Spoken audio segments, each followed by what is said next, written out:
Dmace, Fingan, and Donick, 102.5, 106.3 The Game. Broadcasting from the Busy Bee Plumbing, Heating, and Air Conditioning Game Nashville Studios. Home of the $99 yearly Beehive membership where the buzz is always about great service. And we are proudly presented by Bet365. Whatever the moment, it's never ordinary at Bet365. Willie Donick, Derek Mason, Adam Vingan, and David Janes here with you.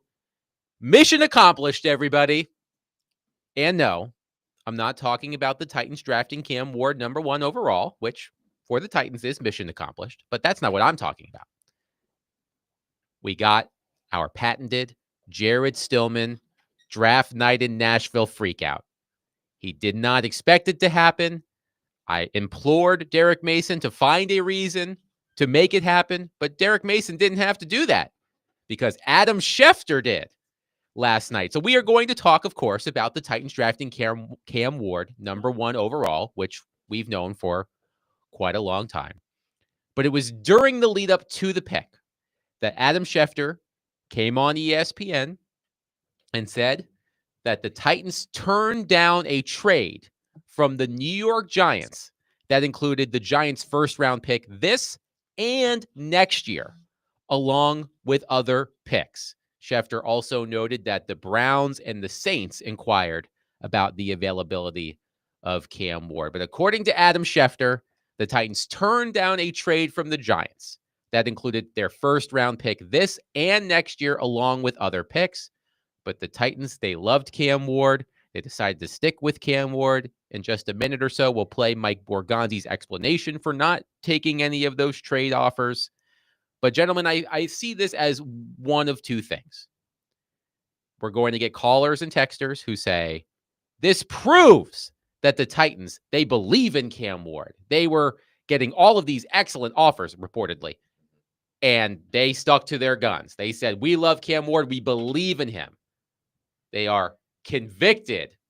I know that's a banned word, but I'm going to do it anyway. Well, they used it last night. They are convicted. They have conviction in Cam Ward. So that's one end of the spectrum.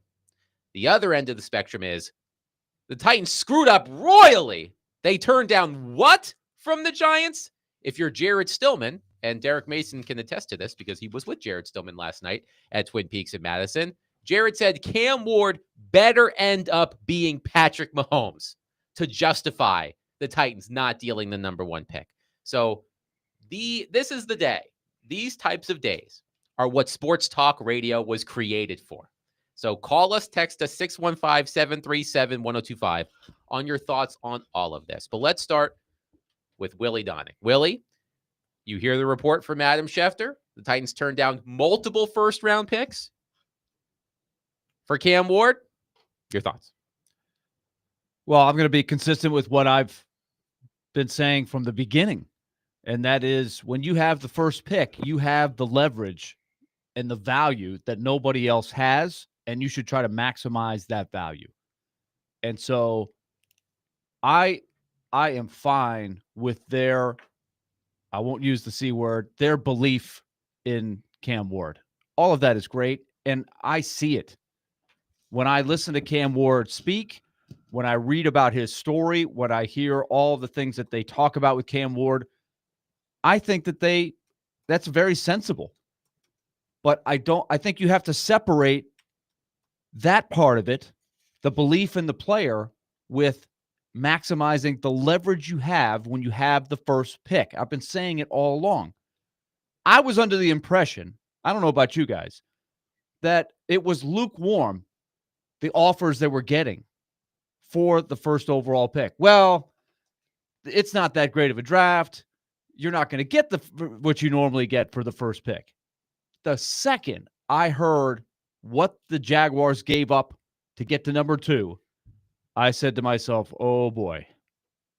Oh boy. And then the report comes out that, yes, there were a lot of calls for the first pick. The Giants offered their first next year.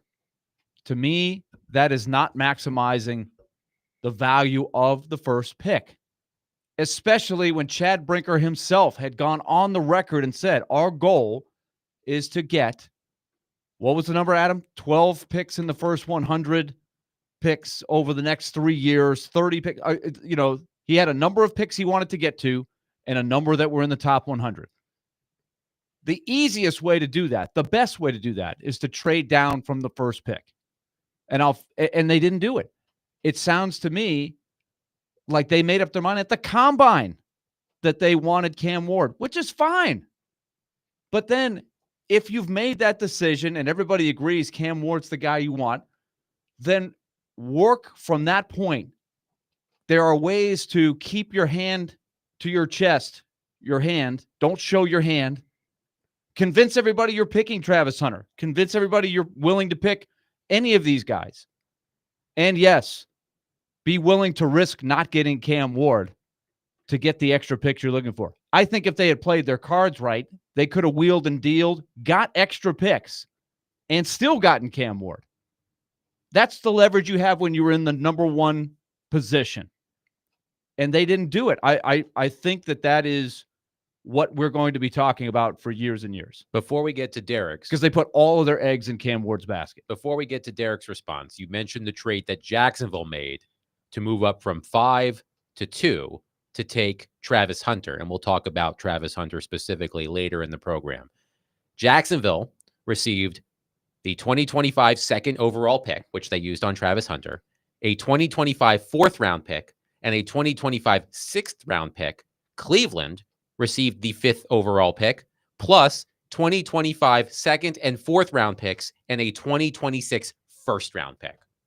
Derek, your thoughts on the Titans reportedly turning down an offer from the Giants that included their first round pick this and next year, along with other picks, according to Adam Schefter. Well, it seems like Jacksonville wanted Travis Hunter back.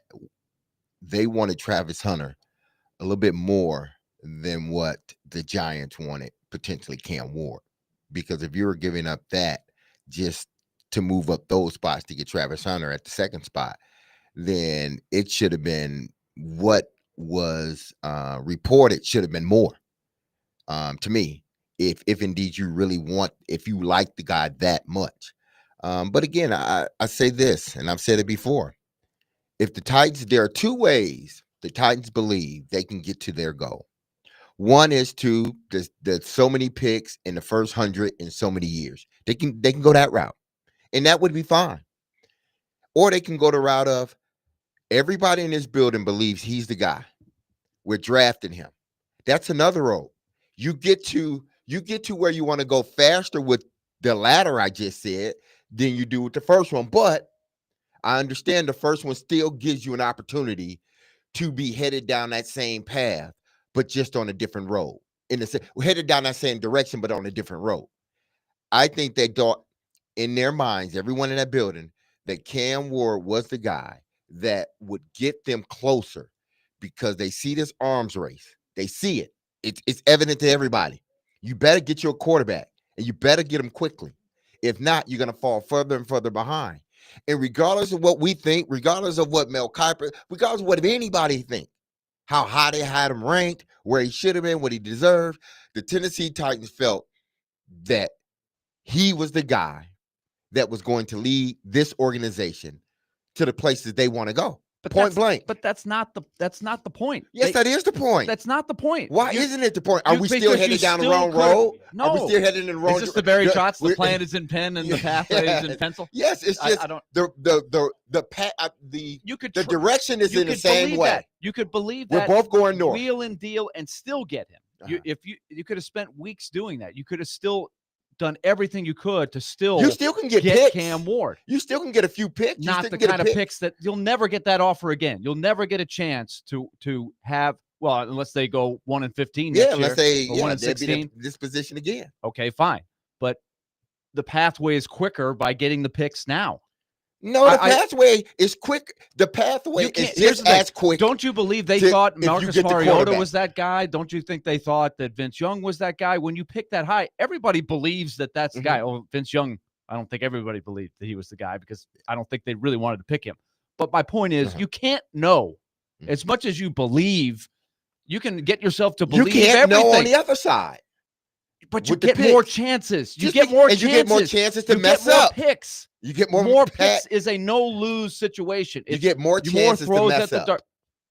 You get more chances to mess up. But why would you have all your eggs in this one basket when you could have your cake and eat it too by Ask trading Houston down? why they put all their eggs in that one basket. Ask the Washington Commanders why they put all their eggs. And then I can Ask list Caleb Williams in the Chicago Bears why they put all their eggs in that basket. I hope it works. I like Cam Ward. I hope it ends up being a great story where in 5 years they can laugh and say, you see.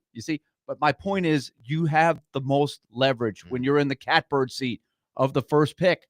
They could have wheeled and dealed for weeks behind the scenes, figured out a way. What's our best way to get Cam Ward and get more assets? And they just seemed to, they didn't let anybody go to the front door. The door was never The open. door was never opened. The door was never opened.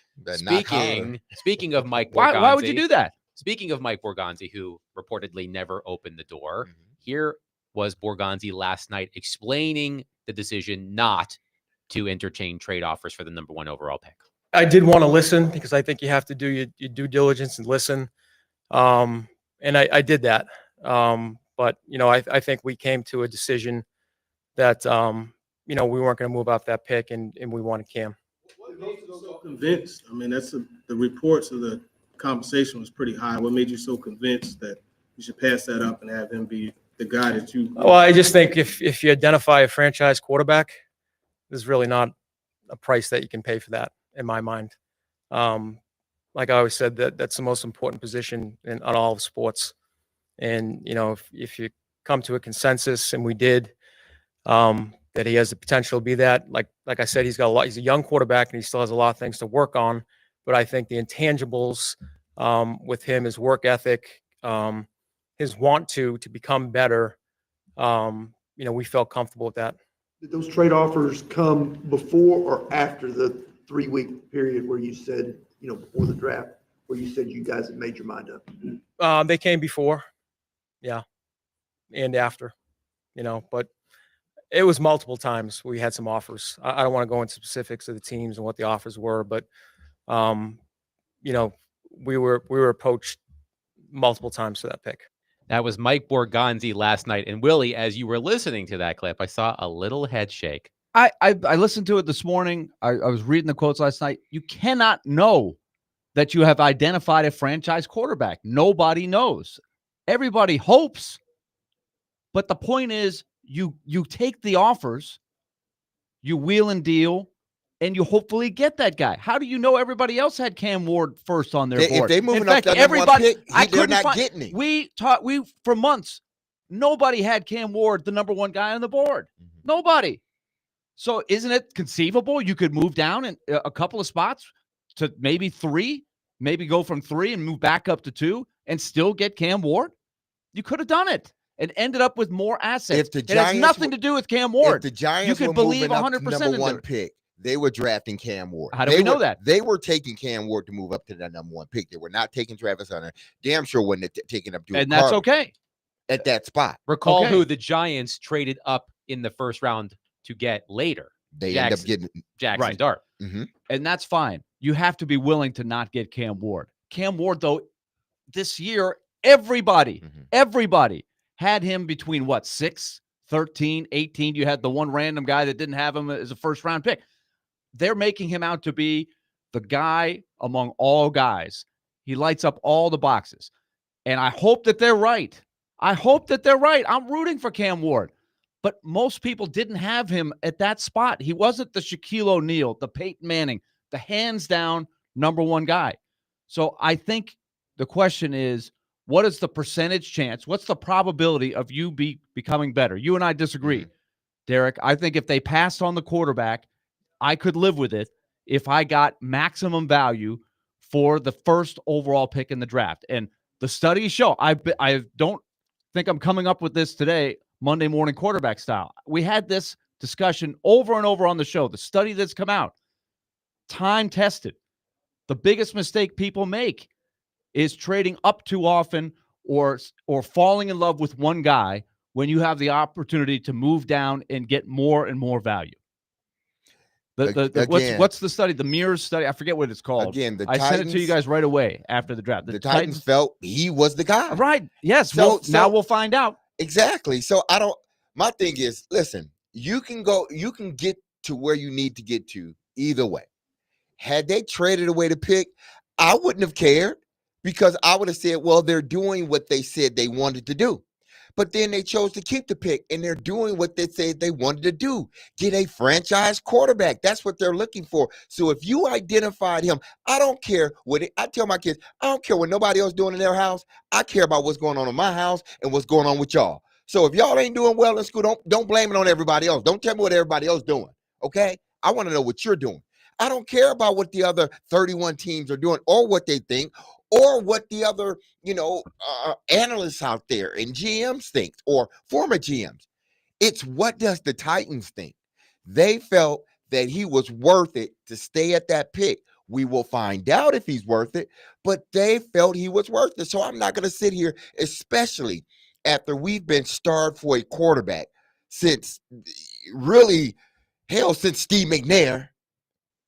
If you believe you have one, and that's no slight on Ryan Tannehill, I'm just talking about drafted guys. If you feel you have one, damn it, draft them and live with the consequences after that. And listen, it's not 100%. It's going to work this way, and it wasn't 100%. It was going to work the other way. You've identified him as your franchise quarterback.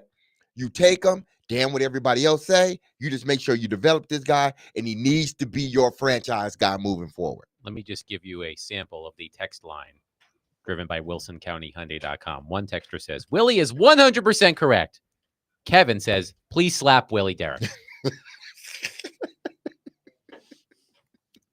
Hey, that's what the draft do to people, especially when they're passionate about their team. And listen, people, I am not saying that, the other way isn't right. I'm just saying that they chose this path. So let's operate from them choosing this path. Now, what else do they need to do moving forward to make sure that this young man is surrounded by as much talent as they possibly can, as quickly as they can, whether it's bringing in other veteran guys or getting more guys via the draft or trading and getting some more picks via the draft. They are on this road right now, headed north. They're on this road, 75. Let's operate from 75, not from some other of road. Course, I've been saying it all along though. You cannot just fall in love with the guy. You can't and fall in believe love that with you them. know more than everybody else. When the practical way, the analytic way, is to get more assets when you have the first overall pick. It's a classic mistake. Now, he could turn out to be the player they hope he will be, and shut up everybody like me. And I hope that happens. I want Cam Ward to be the franchise quarterback. I'm just saying, with all of the holes that they had, Cam Ward is not the only quarterback that could solve their problems over the next 3 or 4 years as they move into the new stadium. There's other ways to do it, and the higher percentage way to do it is to get more picks. And they had an opportunity to get exactly what they said they wanted to get. They're the ones that said, not me, that we want 12 picks in the top 100, et cetera. He may not be the only quarterback. He's the best quarterback. In That's their the way mind, they feel. We'll see. Shedeur Sanders could end up being the best quarterback. I don't know. Yeah. You've been saying Shedeur's great. Well, there's going to be a lot Mel of people. Kiper was saying there when everybody knew they were going to pick Cam Ward. Mel Kiper and Booger McFarland said, "Oh, I think Shedeur. I mean, they did Cam Ward a terrible disservice last night. We're going to talk about that too. Don't worry about it. We're going to talk about that too. So I'm rooting for Cam Ward. I'm just saying, you take more picks. You had the first pick in the draft, and you did not leverage it. They didn't look like they even tried to leverage it. 615-737-1025. This is your day. Call us, text us, 615-737-1025. Our phone and text lines are driven by WilsonCountyHyundai.com. Let's revisit that study that Willie referenced, because we did spend a lot of time talking about it on the program in the lead up to the draft. So we are going to revisit the study that Willie was referencing earlier coming up next. Again, 615-737-1025. Tune into 94.9 The Fan tonight as the Nashville Sounds take on Durham at First Horizon Park. Pregame begins at 6:20 and first pitch is at 6:35. Coverage is also available on the Game Nashville app and at thegamenashville.com. Sounds is baseball. Nuke Lelouch on the mound tonight for Durham? I don't think so. Is Crash Davis at least catching? But if Susan Sarandon is in the crowd, give me a call. Okay. Coverage is also available on the Game Nashville app. I hope my wife didn't hear that. And at thegamenashville.com. Sounds baseball on 94.9 The Fan, presented by Twin Peaks and Family Leisure.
contracts made sounded pretty hefty.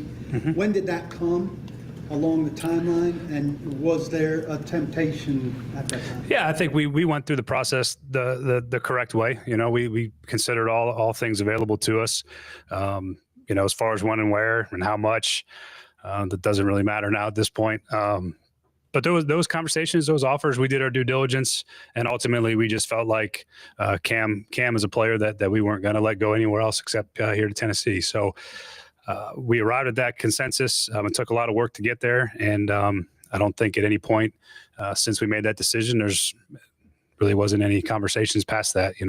I said it before that I think when you have an opportunity to add a caliber of quarterback like Cam, those things are priceless. There's no price you put on that from draft capital standpoint, because those players end up being what you think they're capable of. Those picks don't matter when it comes to future picks and draft capital, because he's got the ability to be a really fantastic quarterback. The picks don't matter? F Are you them kidding picks, me? man.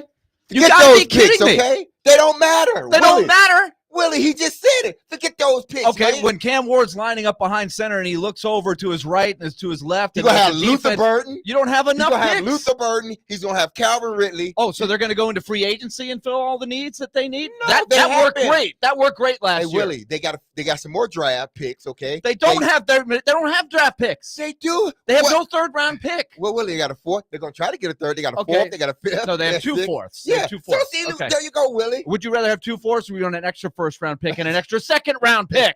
Willie, would you rather have your franchise quarterback right now? You don't know that you have the You franchise don't know if the quarterback. picks would be better. Willie?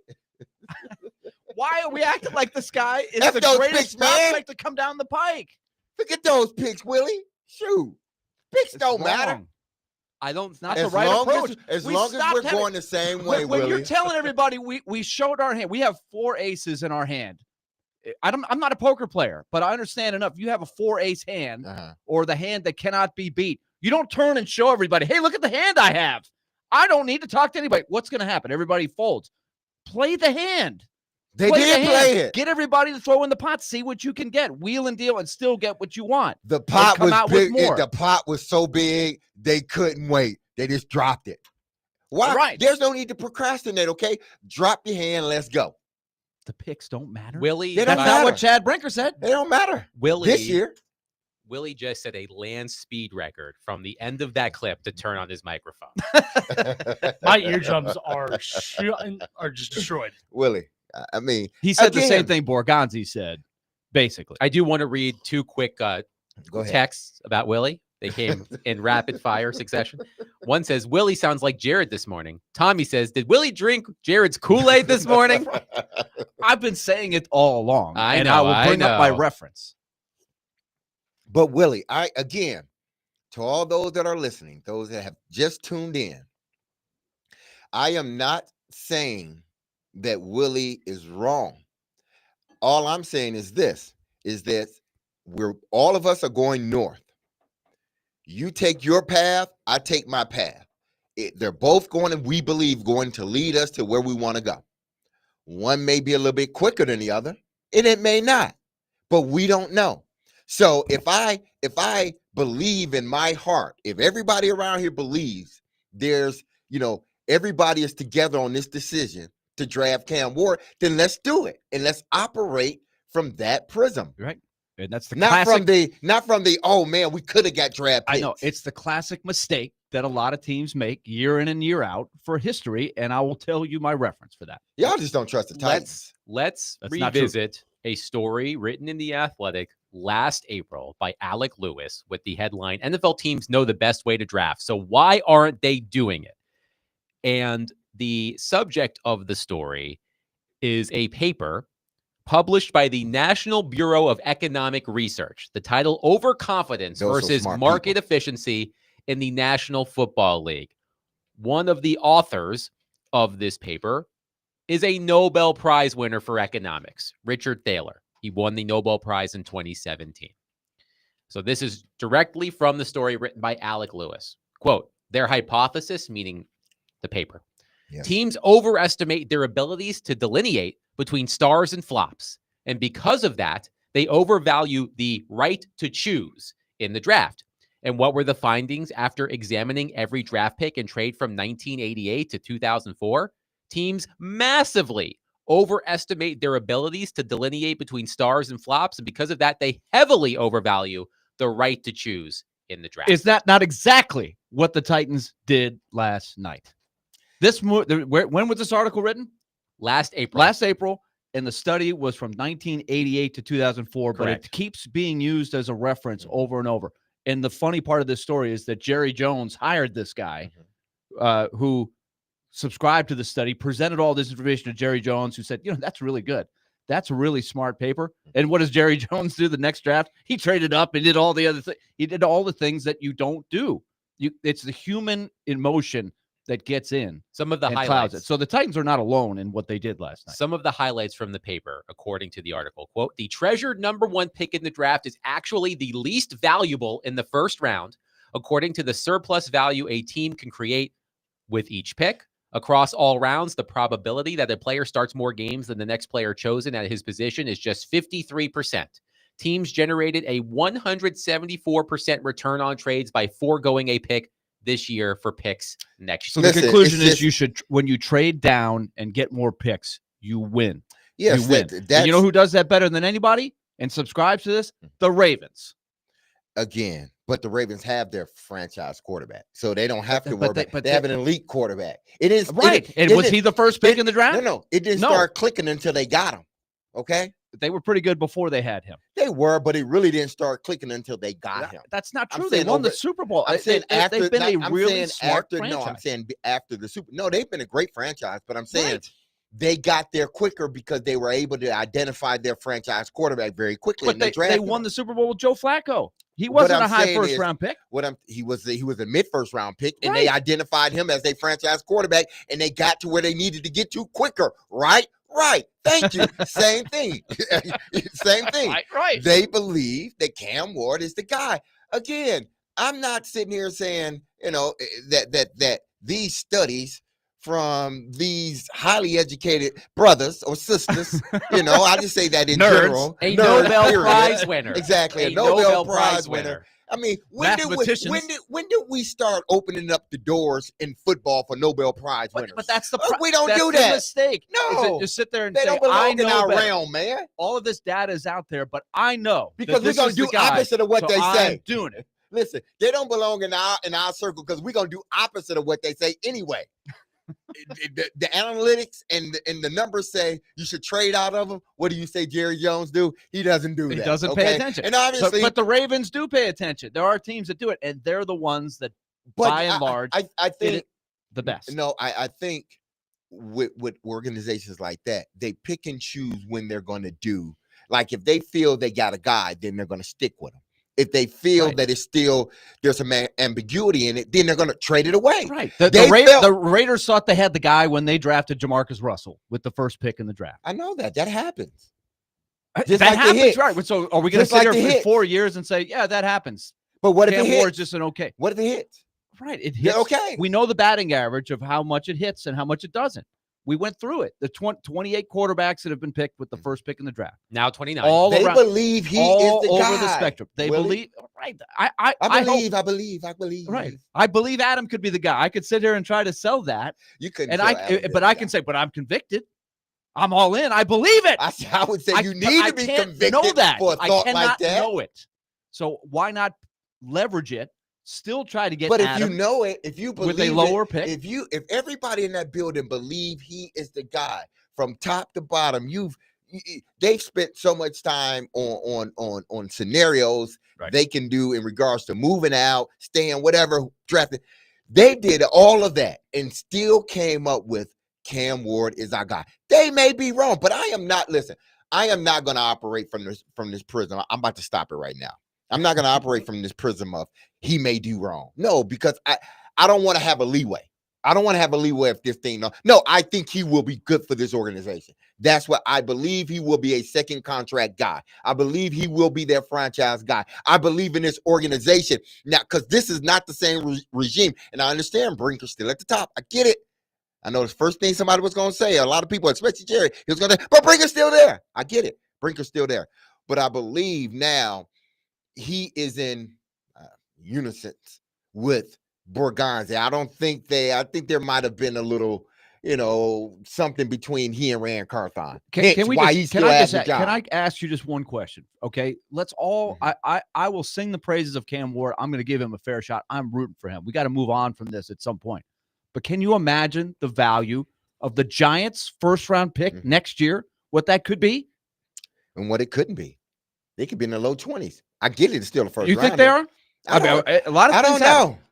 That could be a top 5 pick You're next right. year. And it could be a top or a bottom 20-something pick. Right. And there'll be a new crop of quarterbacks that everybody falls in love with, and some will make it and some they won't. You have to step away from the emotions of, hey, Cam Ward's from Houston. Amy Adams was from Houston. Oh, he's a great family. They fell in love with the story. But that was and the person, that's okay. That was after they scouted the person out of it. I know, Willie. That was after they scouted the person. It might work. It might work. I hope it is going to work. It is. I'd like to have the Giants first round pick next year. I'm standing on business. I'm standing on business with this one. It will work. Okay. I'm telling everybody. And y'all can listen. Y'all can throw it back at me all y'all want to in another how many years. I don't care. I'm standing on business. It will work. All right. Now I don't have to, all your talk eggs. About the other side. So Derek, all my eggs are in the Cam. We got a big basket of eggs. All the Titans are in there, and Dmace is in there too. Exactly. Absolutely. If anybody listening has any popcorn they can deliver to the station, I'm just sitting here. I'll enjoy it while watching these two go at it. 615-737-1025. We have a ton of reaction, and we will get to that coming up next. You can call us and text us. 615-737-1025. It's time for the 4th annual 615 Open Charity Golf Tournament benefiting Folds of Honor, presented by Gary Force Acura. Cromwell Media, along with partners Fox 17, Outfront Media, and Social Indoor, are proud to announce we will be back at Hermitage Golf Course on Thursday, May 29th to make a difference while having a great time. You can join us and a few guest media members, athletes, and musicians as we raise money for Folds of Honor. Donations will go to provide life-changing scholarships to families of America's fallen or disabled military and first responders. Sign up to play or sponsor at 615open.com.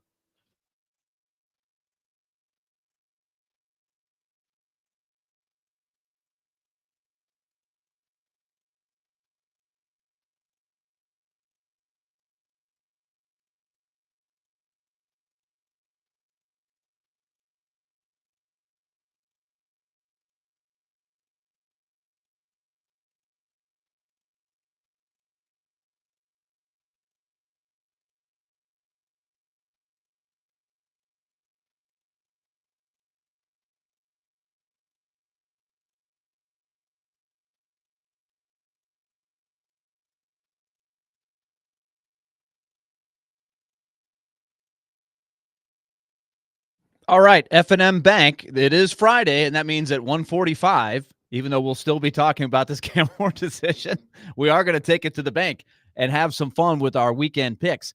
Dmace, the crown champion for the season, will flex once again, I'm sure. But let me tell you about F&M Bank. We have loved our relationship with them.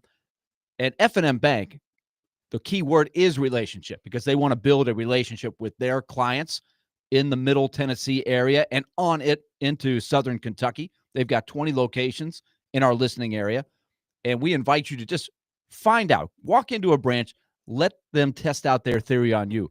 Banking made easy on purpose. Doesn't that sound like a good goal that you want to have?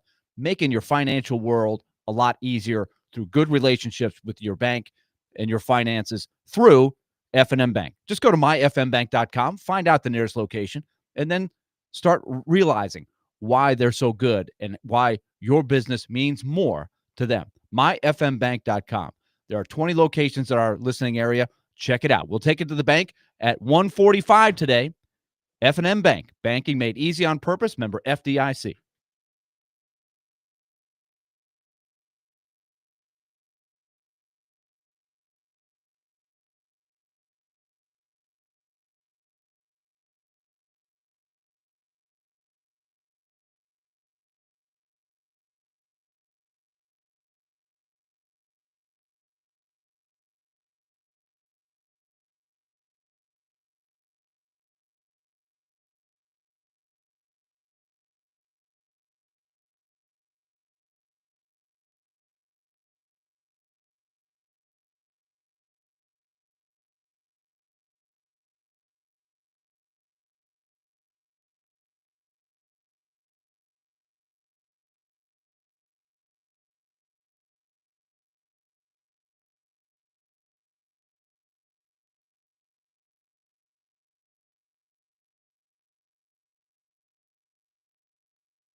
Cam, you were once an underrated prospect with no FBS offers out of high school. Now you're the #1 pick in this year's NFL draft. What stands out most from your journey to this point? I just thank God, man, the hard work that I put myself through, and just the unbelievable work ethic that I have. I just always have faith. He's prospered me. In this moment, my parents, they really pushed me to, get to where I am. I can hear that emotion in your voice. Where's that coming from? I would say the little kid in me who wanted it. Congratulations, Cam. Thank you. That was Cam Ward after being selected #1 overall. Willie Dunnick did not want Cam Ward to have that moment. He did not. Yes, you did not want him to have that moment, Willie. See, Wow, Willie. Wow. The father in you didn't want that man to have that moment right there, Willie. What do you say about that, Willie? What do you say about that? This is not about Cam Ward. I love Cam Ward's story. No, what do you say about that, Willie? You didn't want him to have it. I love the emotion. It's genuine. I am for Cam. I will buy a Cam Ward jersey if it makes you guys feel better. I'm rooting for that kid. It's not about that. It's about the value of the first pick.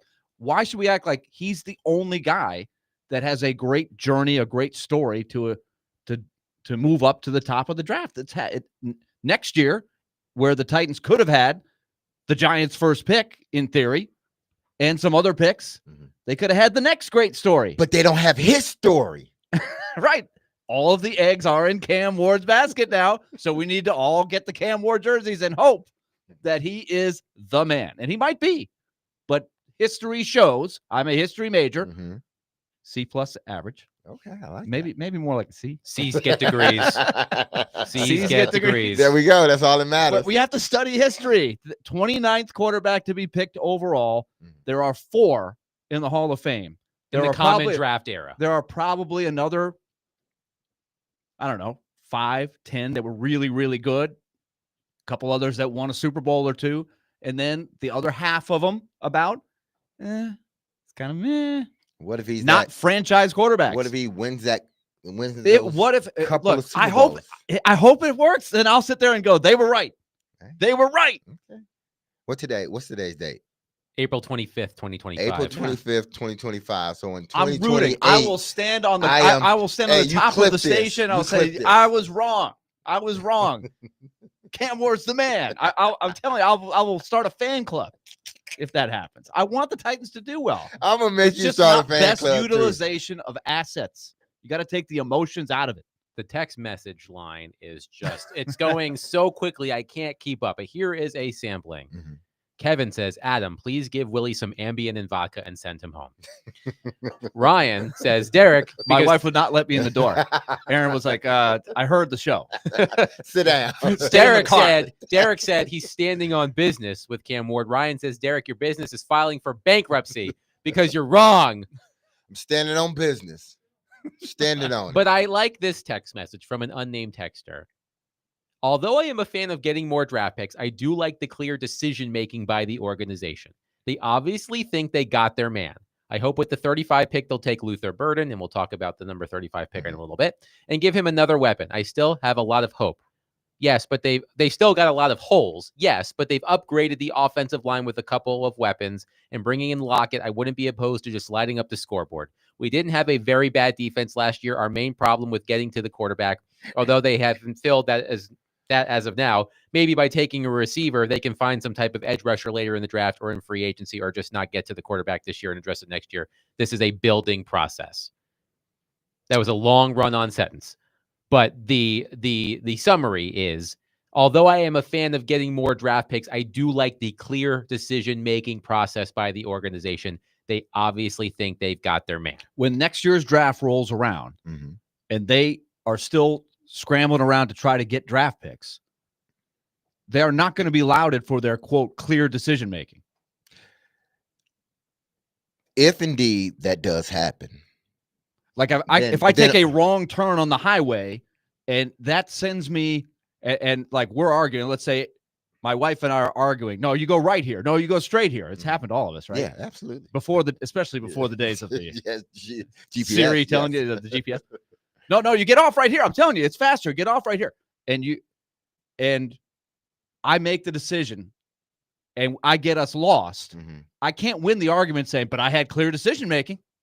I clearly made the decision to get off there. Hey, it was wrong, but I had clear decision making. But you can't. No, Willie. But in this situation, there's no in that building, and I'm just talking about in that building. There's not someone that says, no, maybe we should take this road over here, and then you're trying to figure it out. Now it's no, everybody was on the same page. Right. And that's a strong thing. You know? I think that there is merit to that. I agree. So everybody's on the same page. They draft a guy. Now, the question is, moving forward is now what is the best way to help this young quarterback moving forward? Because they've already drafted him. I know people are upset, that they didn't take the other option, which is getting more picks. And I understand why you would be. But now as we sit, they got Cam Ward. Now, how do you best, assemble a team around him so that he can reach that potential a little bit faster, or that learning curve isn't as bad as it would be had he not had people around him. So now let's try to figure that out. What do they do? As we will talk, get more picks. How do they may be able to get more picks some way this season. But that's my they point. may be able to get more they picks missed next the chance season. to do that. They didn't miss a chance. They chose to, everybody in that building, they chose to go another path, another direction, in the sense where of they magically come up with players from either free agency or undrafted free agents or 6th or 4th round picks that pop. That's their way of doing it right now. Or being really bad again next year and having this whole scenario. They started with that's how they're going to get a good team around Cam Ward. They've started. He can't do it by himself. They've started with free agency this offseason. They've added pieces to the puzzle that were badly damaged. They got themselves a left tackle. They got themselves a right guard. They went out and they got 2 veteran receivers. Now, are they top end receivers? No, but you believe they fit the system in which you're running. Okay, you go out and do that. Now you go out and get your quarterback, and then maybe you go out and you fill holes, whether it be the D-line, which is an edge rusher, or wide receiver, or safety. Go out and get those guys. But if you want to help the quarterback, I believe you try to stack him with as many offensive weapons as you possibly can. Free agency is pretty much done now. So what do? You draft wide receivers. You draft guys around. I just have to interject for a second. I have to interject because this text from Joey from Gallatin has me cracking up. He says, I feel like Willie's response to the draft is equivalent to a high school girl getting upset because she got a Toyota instead of a Lexus for her birthday. Man, when I was in high school, I would take any car, man. I would take the Toyota. As long as anything. what? As long as it ran. Exactly. They got me there. It got you to school. That's all that matters, right? All right. That's all that matters in this situation. As long as it gets them I had no to car. a Super Bowl. I was Ferris Bueller. I had no car. I was bumming rides off people. You had to borrow it from your friend Cameron. Danny Rubin. I was bumming rides off Danny every day. Hey, Rube, I did another ride. Oh, really? Surprise. Stop calling me. I'll just come pick you up. Did you pay for gas at least? I did. I chipped in Okay, every good. now and then. Probably not as much as I should have. Dylan is on our phone line, driven by WilsonCountyHyundai.com. Dylan, thank you for calling. Please go ahead. Hey, guys. I'm actually very excited about the Cam Ward pick. I just had, I guess, 2 questions for you guys. The first one being, do you think that Cam Ward will fit into Brian Callahan's system, or do you think that they will build the system around Cam Ward and just kind of play to his strengths?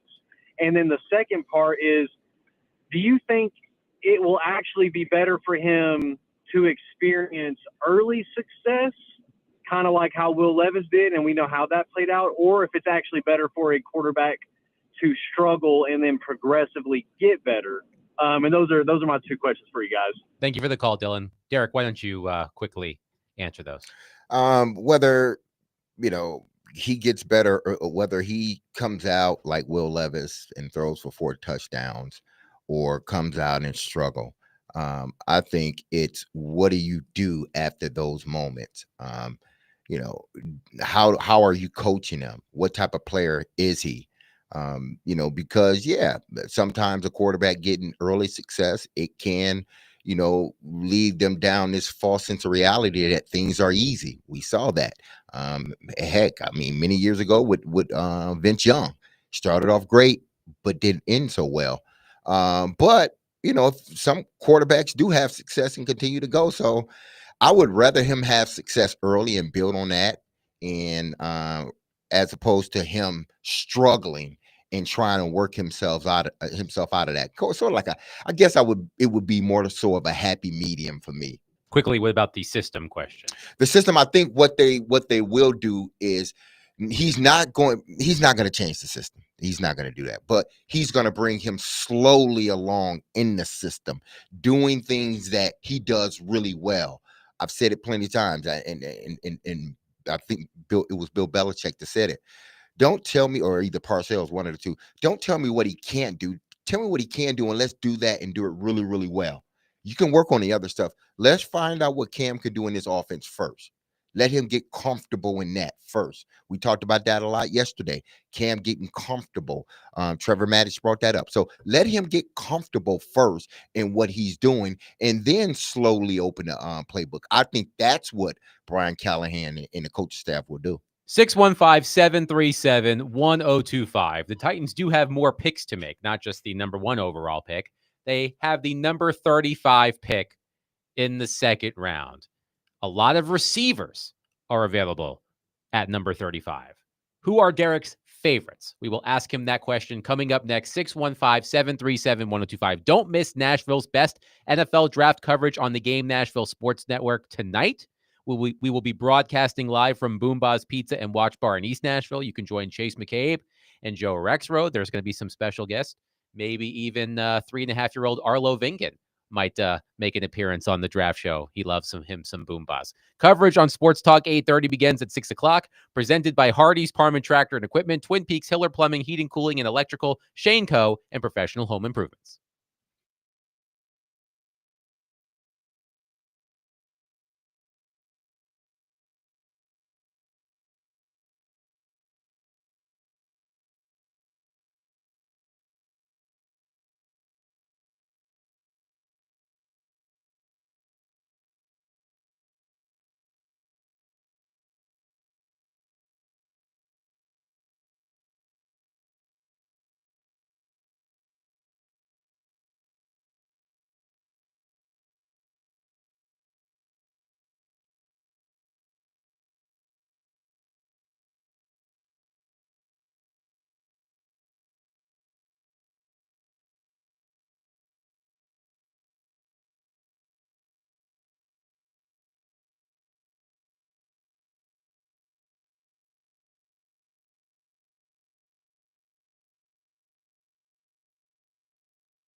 Dmace, Fingan, and Donick, 102.5, 106.3 The Game. Broadcasting from the Busy Bee Plumbing, Heating, and Air Conditioning Game Nashville studios, home of the $99 yearly Beehive membership, where the buzz is always about great service, and we are proudly presented by Bet365. Whatever the moment, it's never ordinary at Bet365. Willie Donick, Derek Mason, Adam Vingan here with you. The Titans do have other draft picks, you know. We will continue to talk about Cam Ward, but the Titans have the number 35 pick in the second round, which starts tonight. And a lot of intriguing players on the board, but I want to focus specifically on the wide receiver position. So if you include Travis Hunter, there were 4 wide receivers taken off the board in the first round. Hunter, of course, going to Jacksonville at number 2, and I saw that incredibly cringeworthy Liam Cohen Duval clip going around the internet last night. Didn't see that. Yeah, that was bad. But thanks to you, Adam, I knew what he was doing because I was watching with Aaron and she asked me, what is he doing? I was like, well, let me tell you. Now you get it. I'm glad that I could help your wife learn something. Yeah. Tet McMillan went 8th overall to the Carolina Panthers. Emeka Egbuka went 19th overall to the Tampa Bay Buccaneers. And Matthew Golden went to the Green Bay Packers and received a hero's welcome in Green Bay, where, of course, the draft is being held. So there's one name in particular, Derek Mason, that is standing out like a sore thumb. Luther Burden III. He is wide receiver 3 in Dane Brugler's NFL Draft Guide, also known as the Beast. And a lot of interesting conversations happening around Luther Burden. So in 2023, he had an outstanding season. 86 catches, 1,212 yards, and 9 touchdowns. Last season, his production cratered. He had 61 receptions, 676 yards, and 6 touchdowns. And he only played 1 fewer game last season than the season before. So it wasn't an injury situation. His production just fell off a cliff. And I came across this quote. So Bob McGinn, he's a longtime NFL insider. He does these reports about the draft. He collects anonymous reports from NFL scouts ahead of the draft. And here was a quote that Bob McGinn received from a scout, an anonymous scout, about Luther Burden. Quote, "One of the worst practice players you've ever seen, but his talent on the field makes you take notice. There's time when his routes are lacking, but it's more like effort and discipline than talent. To his credit, he's been super productive. Even with quarterback troubles, he was pretty productive. He's a really good slot receiver that can give you some outside, but then with the character, I don't know how you can draft him in the first round." So outside of apparently being, quote unquote, one of the worst practice players you've ever seen, I haven't seen anything else to suggest he has any sort of character issues. Although I did see someone screenshotted an Instagram story from Luther Burden from last night after he was passed over in the first round of the NFL draft. I believe the time was like 12:52 a.m. And he took a picture of all of his gear at the practice facility, I presume at Missouri. So he was apparently back on the field late last night training after he did not get selected in the first round. So from what you've gathered about Luther Burden, if he is available at 35, is this a slam dunk for the Tennessee Titans? Should they run to the podium and take him at number 35? I think they should. I think he would fit what they want to do. He has the speed to get downfield. He has sort of this, because he can do multiple things. He has sort of this Debo Samuel, and I say Debo Samuel now because he's the latest guy that has been able to do it. Debo Samuel, where he can sort of play a little bit of everywhere, but he has return ability, and they do need that. But he's just one of those guys, when he touches the ball, he's explosive. You see it right off the bat. You see him breaking tackles. He's physical. He's multiple. You can put him in different positions. So he's one of those guys that I think the Titans really need. He can help jumpstart their offense. And if he's there to match him with Cam Ward moving forward, I think you take him. Now, obviously, there's something that is causing, him to fall. Hopefully that whatever it is, it doesn't, impede him from growing or developing as an NFL player, because this kid has a lot of talent. You see it on the field.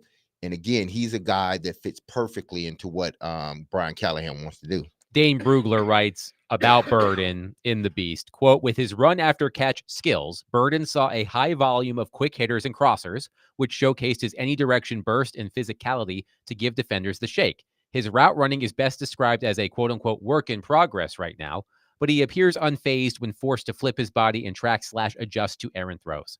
Overall, Burden is still working on his undergrad degree in route setup and separation, but he holds a master's in creating with the ball in his hands because of his explosive speed and competitive toughness. For an NFL team targeting a yak, yards after catch weapon, with upside to be more, he will be an appealing option early. And that's what I think that's what Brian Callahan offense is predicated on, getting the ball in your hands very quickly, and then you get any yards after the catch. You look at Jamar Chase or T. Higgins, more so Jamar Chase than T. Higgins, where he's catching the ball underneath. He's catching the ball on those 12-yard, 10 to 12-yard ends.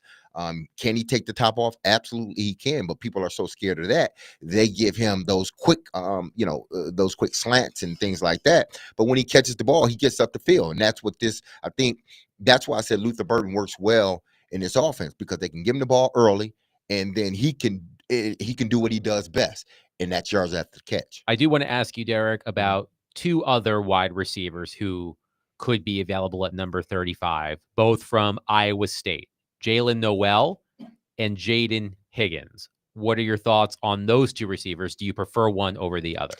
Yeah, I would prefer Noel over Higgins. I think Noel, sort of like Luther Burden III, he's a guy that you can do. You can put him in multiple sets. What I like and what I see from Noel, he has this St. Brown sort of play in him. He can be dominant in a slot. He's quick, he's fast, he tracks the ball very well, he's tough. Those are the things, again, like Luther Burden. He's not as fast as Luther Burden, but he still gives you those things that Luther Burden gives you, and he gives you the toughness. He's not as big as Luther Burden either. I think Luther Burden is probably 6 foot, a little bit over that, somewhere around there. Noel is more of the 5'9" somewhere around that 5', but tough as nails, and the dude can catch the ball. Noel is listed at 5'10", 194 pounds. This is what Dane Brugler wrote about Jalen Noel. Quote, a sturdy and speedy athlete, Noel is smooth in and out of his breaks and plays with stickum hands to consistently secure throws away from his body. Despite not being much of a tackle breaker, he has a pull-away gear, with or without the ball, that makes him a playmaker. 8 catches of 50 yards or more over the past 2 seasons, third most in the FBS. Overall, Noel is a smaller target, but very quarterback friendly because of the confidence he has in his hands and his athletic versatility, which makes him tough to cover. His scouting report and college tape give flashbacks to those of Christian Kirk. When he was an NFL draft prospect, Noel can have a similar pro career. This is why when you draft receivers and you try to mirror them with your quarterback, this is why it's very important to do that. Because in this offense, like I said, you want to get the ball away very quickly. You know what guys like Luther Burden, Noel, they have the ability to do? They have the ability for the coverage to be shown very quickly, because they get in and out of their breaks very quickly, and they force the defense to tell you what it is, because they're getting in and out of their breaks so quickly. I remember like a couple of years ago, Vrabel said this, and I harped on it forever. He said, we're not fast enough to separate. He was talking about, well, why doesn't the quarterback and the receiver seem to be on page? Well, the receivers got to get open faster. That's what he said. He didn't say they got to get open, because they did get open, but eventually it was too late. They got to get open faster. And what guys like Noel and guys like Burden III does, they make you declare very quickly, and now the quarterback can see it. Willie Donick, Mahoney Donick, you said, texted you and said, he wants Luther Burden. He wants Luther Burden. How about you? You know my philosophy. I'm not going to change. I would like to see them trade down. I believe that there are a lot of picks that could help the Titans. I'm not centered in on one player or one position with the state of their roster, which has been deemed by at least one source the worst in the NFL right now. True? That according to the Athletics, analytics model, I believe. Joe Rexroad has put that in numerous articles in his analysis of the Titans. The worst roster. I think Mike Borghazi, as he assessed it when he came in, I don't know if he would say it's the worst, but he has said many times, we got a lot of holes to fill. When he was asked about this last night, he said, we have to be true to the board, best player at positions of needs, and we have a lot of needs. So if we're just talking about wide receiver, I like the profile that you're painting of both of these guys, Derek and Burden, especially. But I would like to see them try to maneuver the leverage that they have with that pick.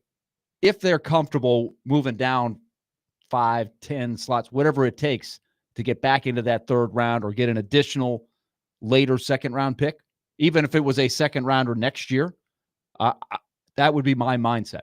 Well, let's take this scenario. Let's say I love Burton. But I'm not an evaluator. Let's say the Titans do trade back in the second round and they pick up a later second round pick.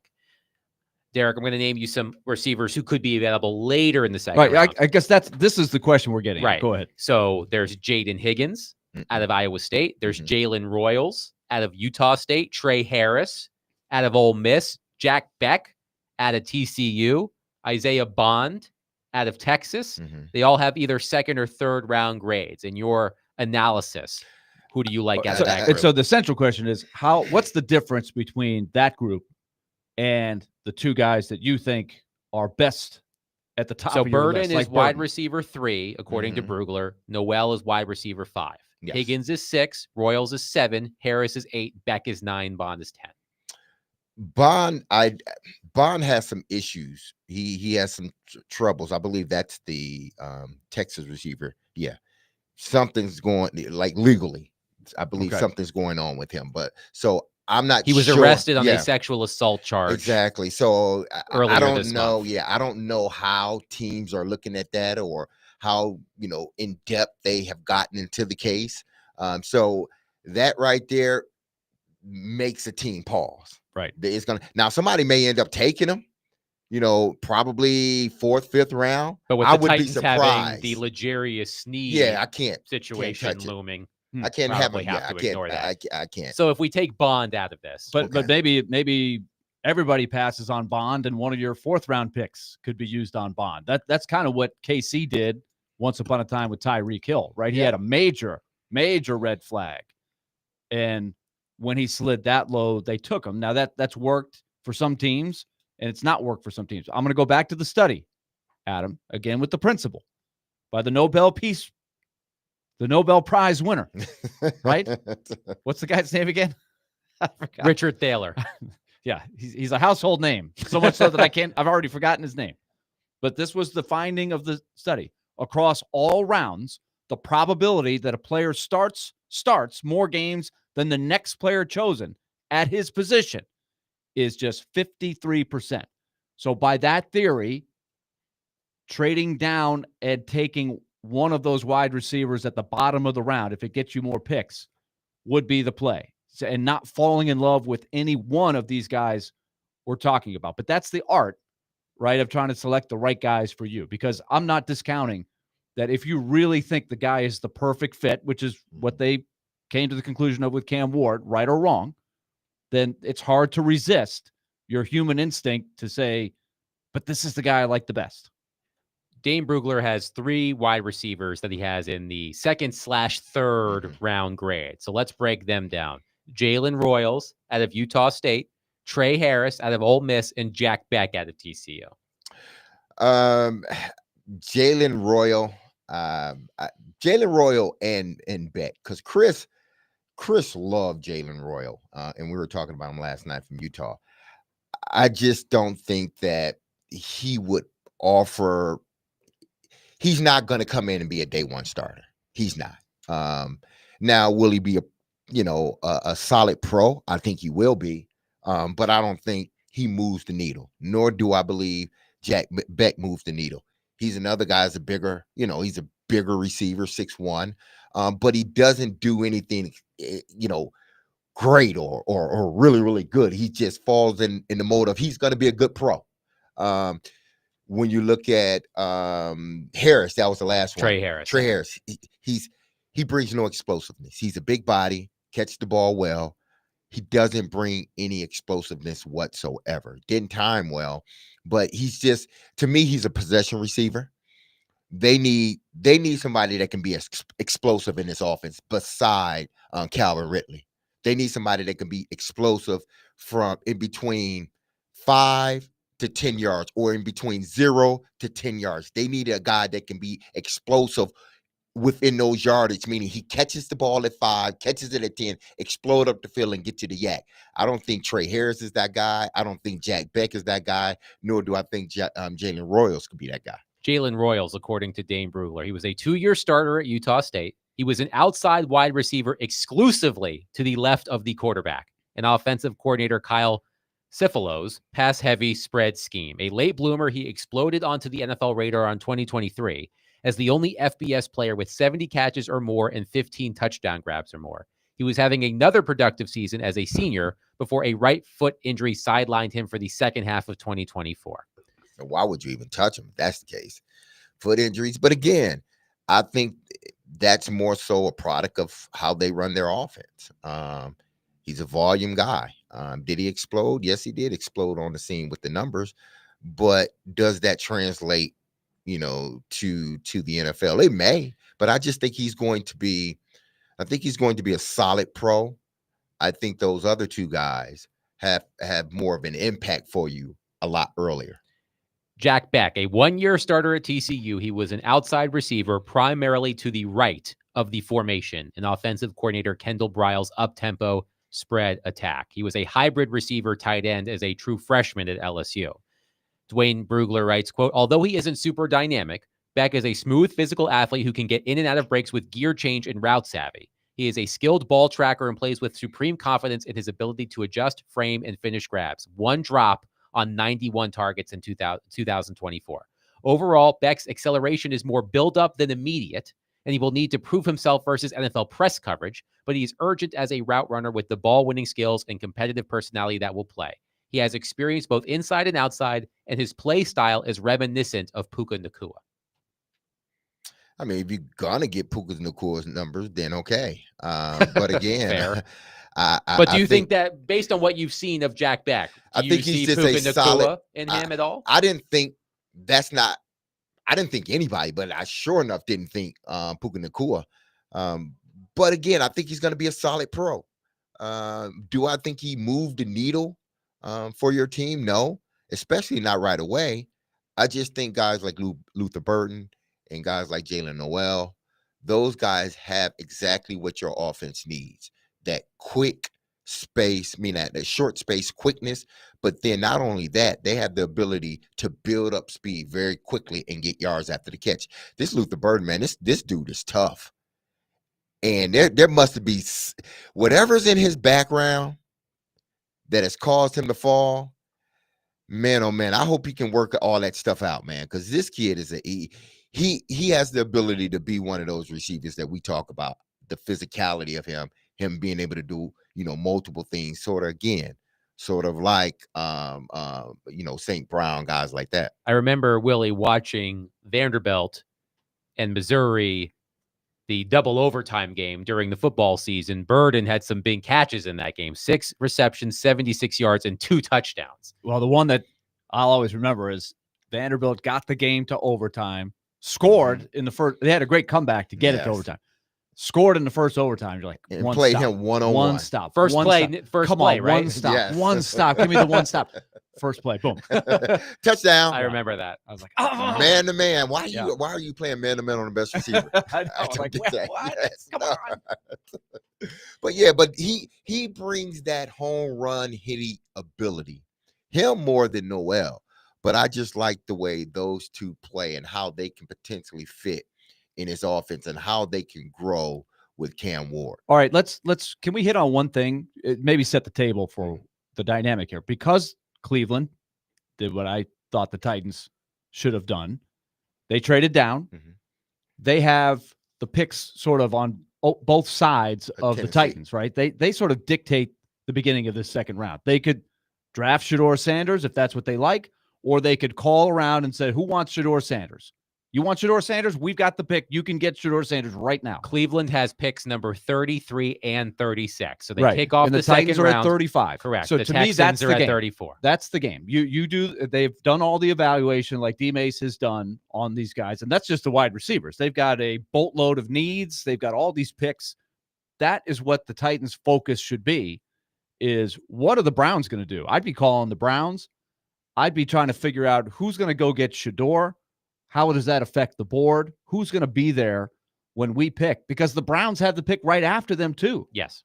That is a huge chess game going on right now. It's a bit of a Cleveland Browns sandwich, a club sandwich, because there's two layers. There's the Texans at 34, the Titans at 35, and the Browns sandwiching those two picks at 33 and Brown's 36. Diner, by the way, is a really good place to get burgers and sandwiches. Good to know. Yeah. I'll keep that in mind. You made me think of Brown's Diner there when you talk about a brown sandwich. 615-737-1025. Our phone and text lines are driven by WilsonCountyHonda.com, and you should use them because it's time for Ask Dmace. Call us, text us, 615-737-1025. But before we get there, I have a couple of announcements to make. First, tune into Totally Hits 93.3 tomorrow as the Nashville Cats take on the Southwest Kansas Storm. Pregame starts at 5:30 and kickoff is at 6 with coverage. What are you snickering about? The Southwest The Kansas. Southwest Kansas Storm. Is Southwest Kansas? That must be in Tornado Alley, right? Yeah, is that it's a worse? special kind of storm. Yeah, is that different from a southeast? Yeah, you or know, northeast. or northeast? That's a directional place. Don't ask. Don't It's ask. a directional protein. Don't ask Southeast Kansans about Southwest Kansas. Remember, everyone's like, watch out for those directional schools. They're talking about the college basketball or something. Yes.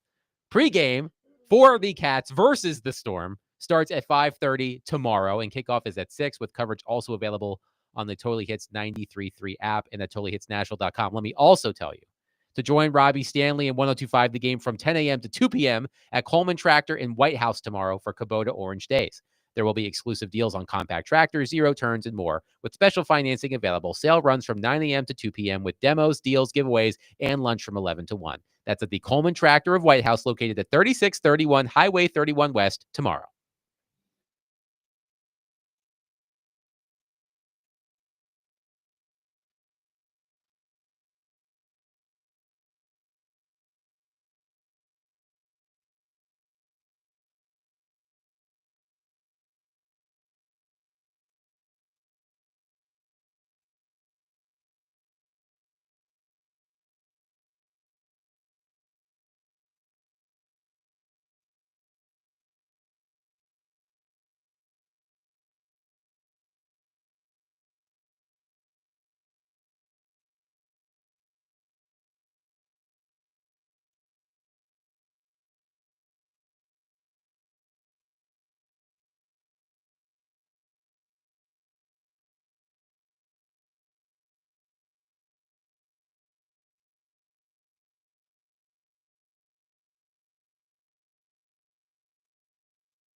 Dmace. He played 15 years in the NFL. Quick throw.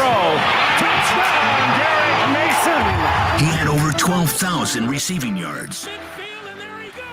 80 yards for the touchdown. And now you can ask him anything. Have a question about football or life? Now's your time to ask Dmace. We'll welcome you in. Now, Dmace on 102.5 and 106.3, The Game and the Game Nashville app. It's time for Ask Dmace on Dmace, Finnegan, and Donick.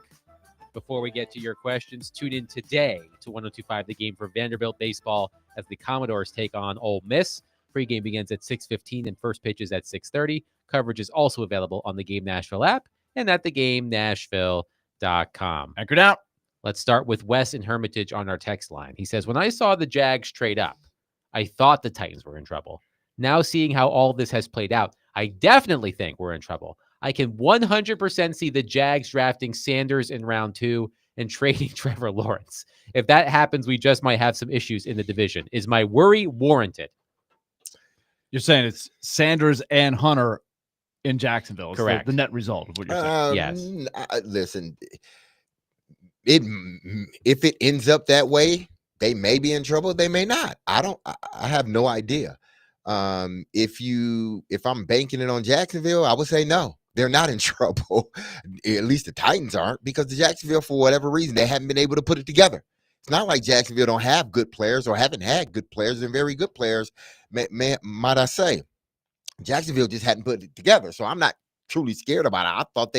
I thought they were going to be able to put it together 4 years ago when they drafted 4 or 5 years ago when they drafted Trevor Lawrence, and they still haven't been able to put it together. So adding another piece, even though that piece is a damn good piece in Travis Hunter, they may end up doing Jacksonville things, and they may still end up being just a okay team.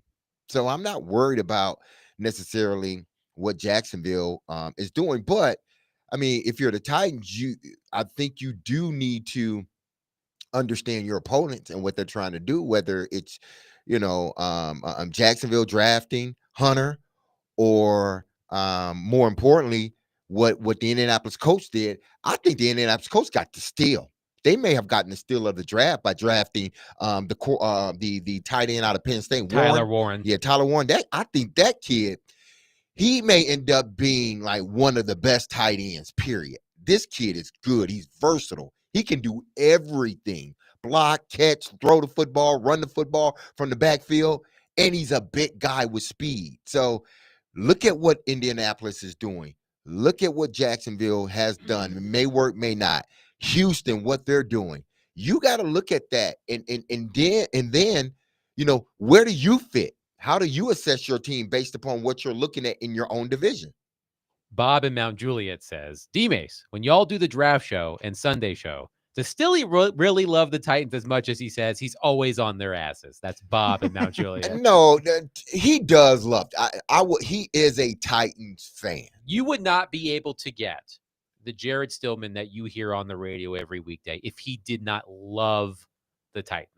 He'll tell you the story about how he went to the Super Bowl and he cried. And he cried. Yes. Little Jared Stillman. I was really hoping that he would name his son Little Jared. LIL apostrophe JARED, like Lil Jordan Humphrey, the football player, or Lil Wayne, who was at the draft last night on the podium. For some reason, it's like exactly. And here's Lil Wayne. All of your favorite Green Bay Packers. Here's Clay Matthews.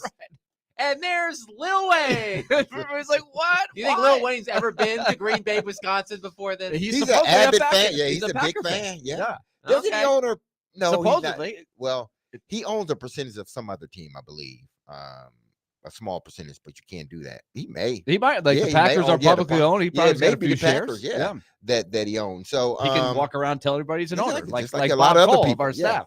At the Predators, he has that. He's a lifelong Packer fan. He's an owner. Around saying he's an owner. Absolutely, yeah. I'm owner of a team. What team? Green Bay, along with a whole bunch of other people. But I'm owner. But Yeah. What were we talking about again? We kinda Jared, got off- does Little Jared Jared, love little does, Jared. does Yeah. Will Jared love? Yeah, actually Jared as loves. much as Yeah, he says he Jared does? loves the Titans. Yes, he does. He's a Titan fan through and through. But he also is a sports talk show host, and he's good at his job.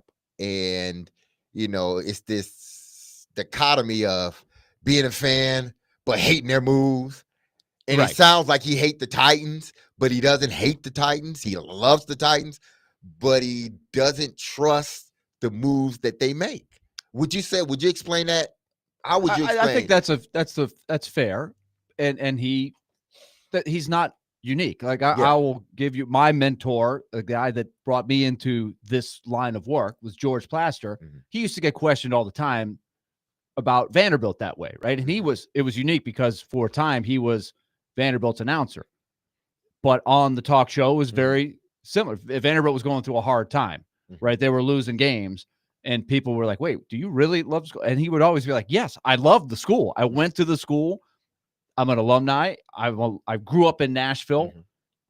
And yes, I love the school. But at the same time, when you're an opinionated person and you're on a sports talk radio show where it's about giving opinions, it was about giving strong, honest opinions, even if it came across like, oh, he doesn't love Vanderbilt.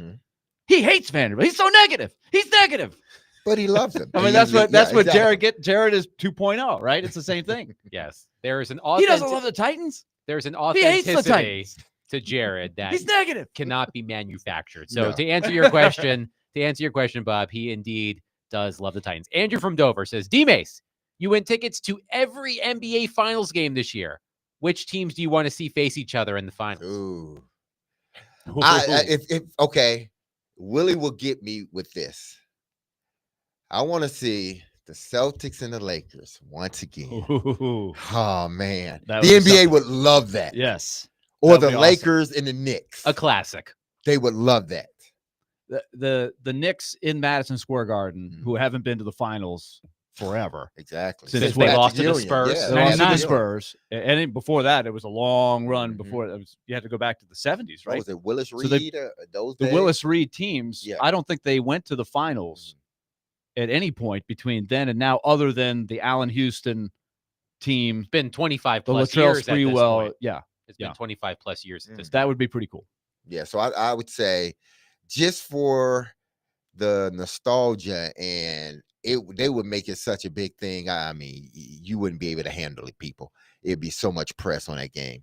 But the Lakers versus the Boston Celtics, I would love to see that again. But realistically, it's not going to happen. It may not. I love what the Lakers have done with getting Doncic and pairing him with LeBron.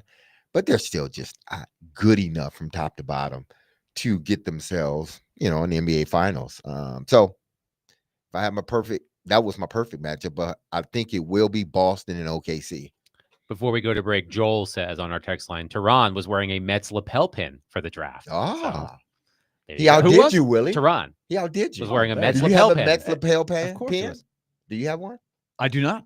You need to get you one, man. Step You it gotta up, forget- Willie. Exactly. I have a lot of Mets things in my fashion portfolio, but not a lapel. got a bunch of Mets trinkets. I got a few trinkets. Yeah. We need to get Willie a Mets charm. I have bracelet. a Jesse Orosco bobblehead. Doesn't hit the same. 615-737-1025. Continue to get your questions in for Derek at 615-737-1025. This week's Nashville's Best Deal is Fog Street Lawn Club, Nashville's premier soccer pub and rooftop. Fog Street Lawn Club offers scrumptious bites, British lawn bowling, and premier soccer pub vibes. Get half off a $30 gift card now at theGameNashville.com/deals and dive into the ultimate rooftop experience.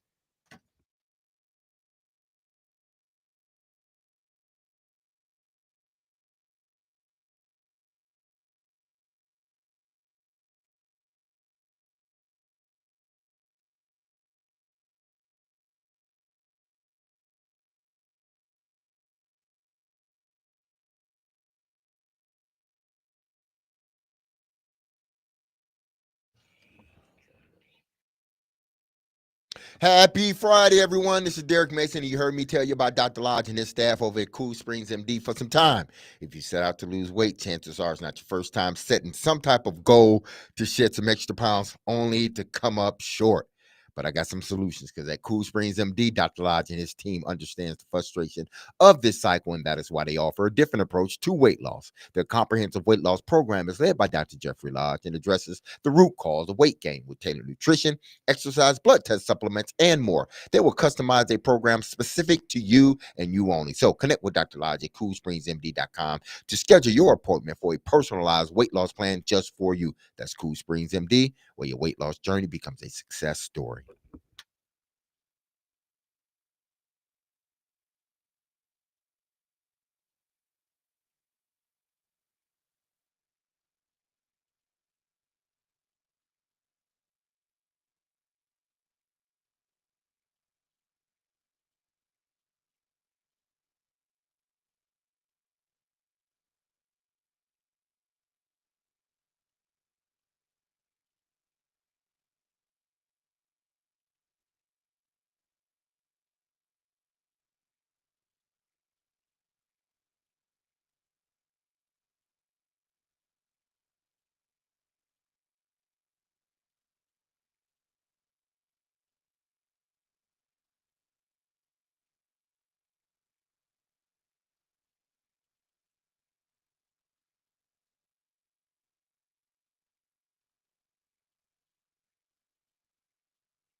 Kim, how you doing, man?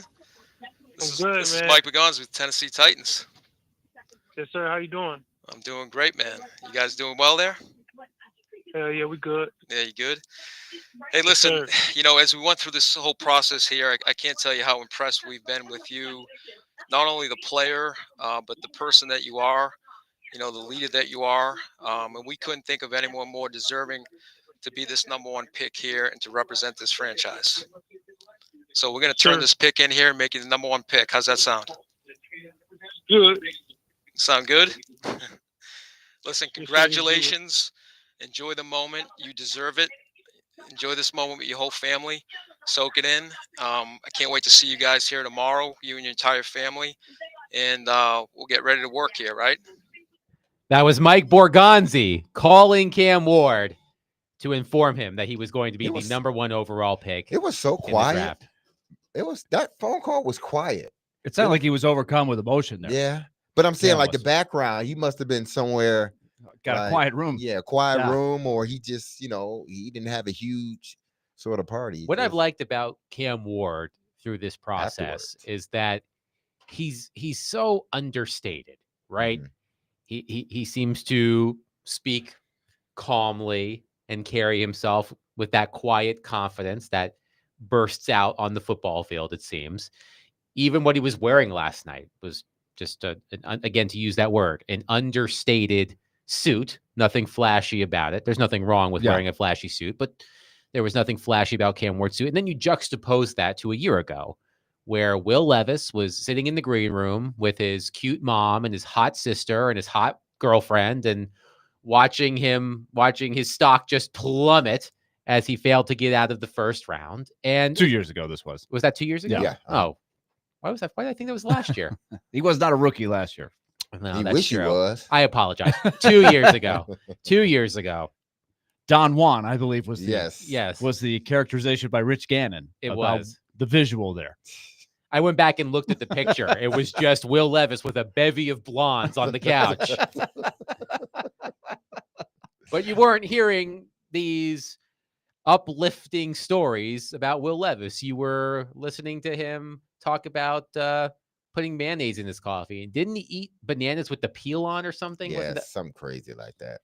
Right. But all of that would have been a positive story.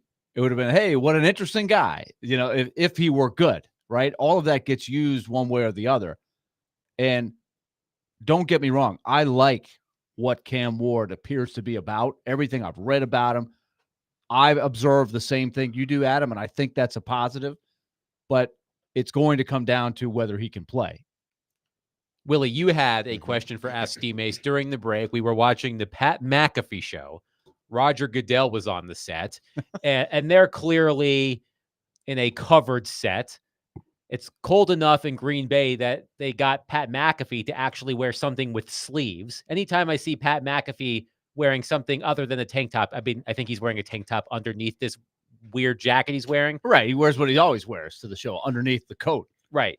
But there's a huge, well, I wouldn't say huge. There's a decent sized crowd of Would people you even call behind it decent? him. I don't know. They're overlooking the stage. A smattering, perhaps. A smattering. A smattering of fans. One's holding an AJ Hawk jersey. They're all wearing ponchos.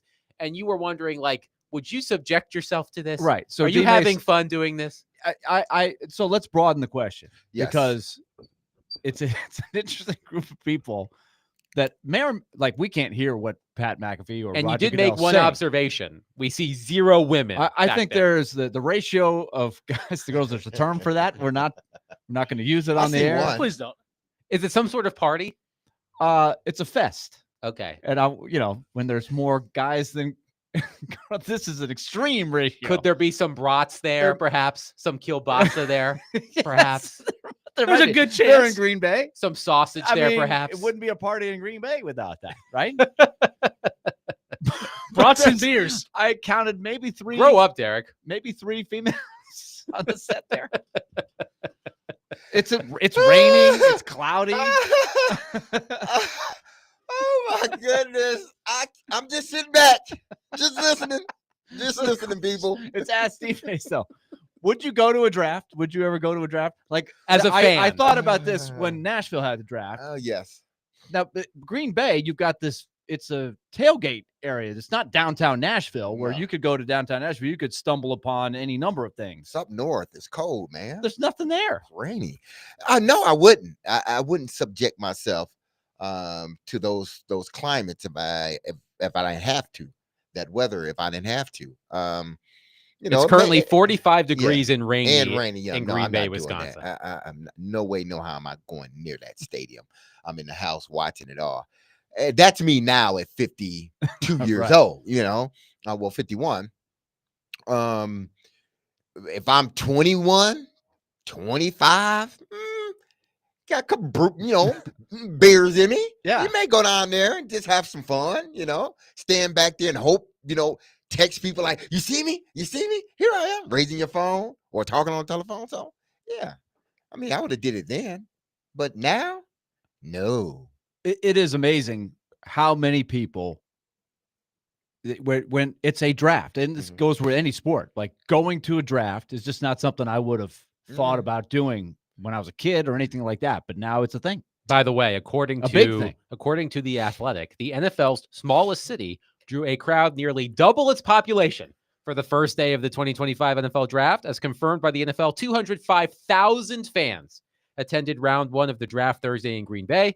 As of 2023, the U.S. Census Bureau reported Green Bay's population as 105,744. So what you're saying is these people at the Pat McAfee show, they have nowhere to stay. They have to be outside somewhere because everything's full. Yeah, I guess so. They're standing in the rain. That sounds about right. Can you stand I like their in starter the jackets rain? though that the But no, I couldn't random be- cast and I crew couldn't is be out wearing. there. No, I mean, if Nashville has another draft, which I'm sure they probably will, but no, not in the near future. Depending on how old I am, I may, mosey on down here and watch the draft. The Nashville draft was fun. There's no Yeah. question about it. That was fun. Even though it poured the first night, if you guys remember it, if you were standing on Broadway, the first round, you got soaked. As I've gotten older, and I was one of those people. As I I've got gotten soaked. older, I was sitting in the crowd. I've started enjoying crowds less and Yeah, less. I'm with you. In my teenage years, every summer, man, I went to Warped Tour, Vans Warped Tour. I was in those mosh pits. Love that. As I've gotten older, if someone has to stand shoulder to shoulder with me, I'm out. Like I don't like being surrounded by people now. The feeling of the post rain, even if the rain has stopped and your clothes are still wet. Yes. Like when Awful. you're young, you can kind of just go with it. Who cares? We're at the draft. When you're a little older, it's like, oh man, I got to get out of here. Yeah. That's a bad feeling. Yeah, I wouldn't want to be. And nobody likes wearing a poncho. Nobody looks good in a poncho. No. It's practical, but That's why not you just fashionable. Get you a raincoat, man, instead of a poncho. I understand ponchos are easy, throw it on, walk around. But again, what if I want to quickly, go in my pocket and it's like I gotta A lot of maintenance deal there. with all this stuff, hitting the, throwing the a rain back in my face when I gotta lift up my poncho. No, I don't want to go through that stuff. Just give me a rain jacket and some rain boots. I'm good. I haven't worn rain boots in so long. Yeah, I don't think I've ever done. Maybe I don't think. Yeah, I've had. I don't know if I I've guess ever when I was owned younger, rain boots. But not as an adult. I mean, I had boots that you can wear in the rain because they were water resistant. It feels like But a I haven't kid. had no It feels like a actual kid rain thing. shoes. My son has multiple pairs of rain boots. And they're He's cool got for him. He's got the trucks on one. He's Uh-huh. got the dinosaurs on the other. I feel like rain boots are a children's thing. Like they have water resistant or No, waterproof females. shoes. I think it's women too. They love because it to them is a fashion thing. With certain rain boots. Like So, Ugg boots. but they're not rain boots. Did you But wear- like Ugg did- boots. did you yes. wear Ugg boots? No, I didn't wear Ugg boots. That shocks me for some reason. No. It also Why? shocked me when I learned that you I never can't- wore Zubaz pants. No, I can't do the rain. See, Uggs, I can just wear the house shoes. Mhm. But I wasn't never into the Ugg boots. I was like, nah. Then Tom man. Brady started wearing them. Remember? That's too. Nah. My feet don't need to feel like that when I'm walking. Outside. I hear they're all pretty cushiony comfortable. And well, no. I want. It's just something about it, man.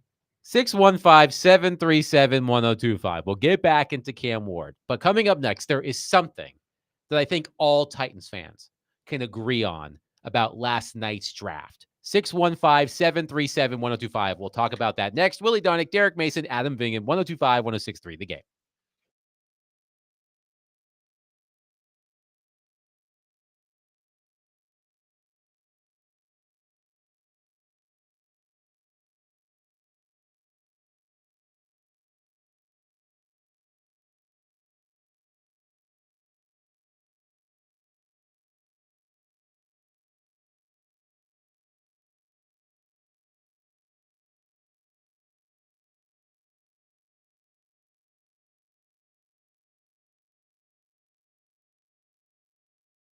All right, let's talk Lead Company, 615-567-1000 or leadcompany.com.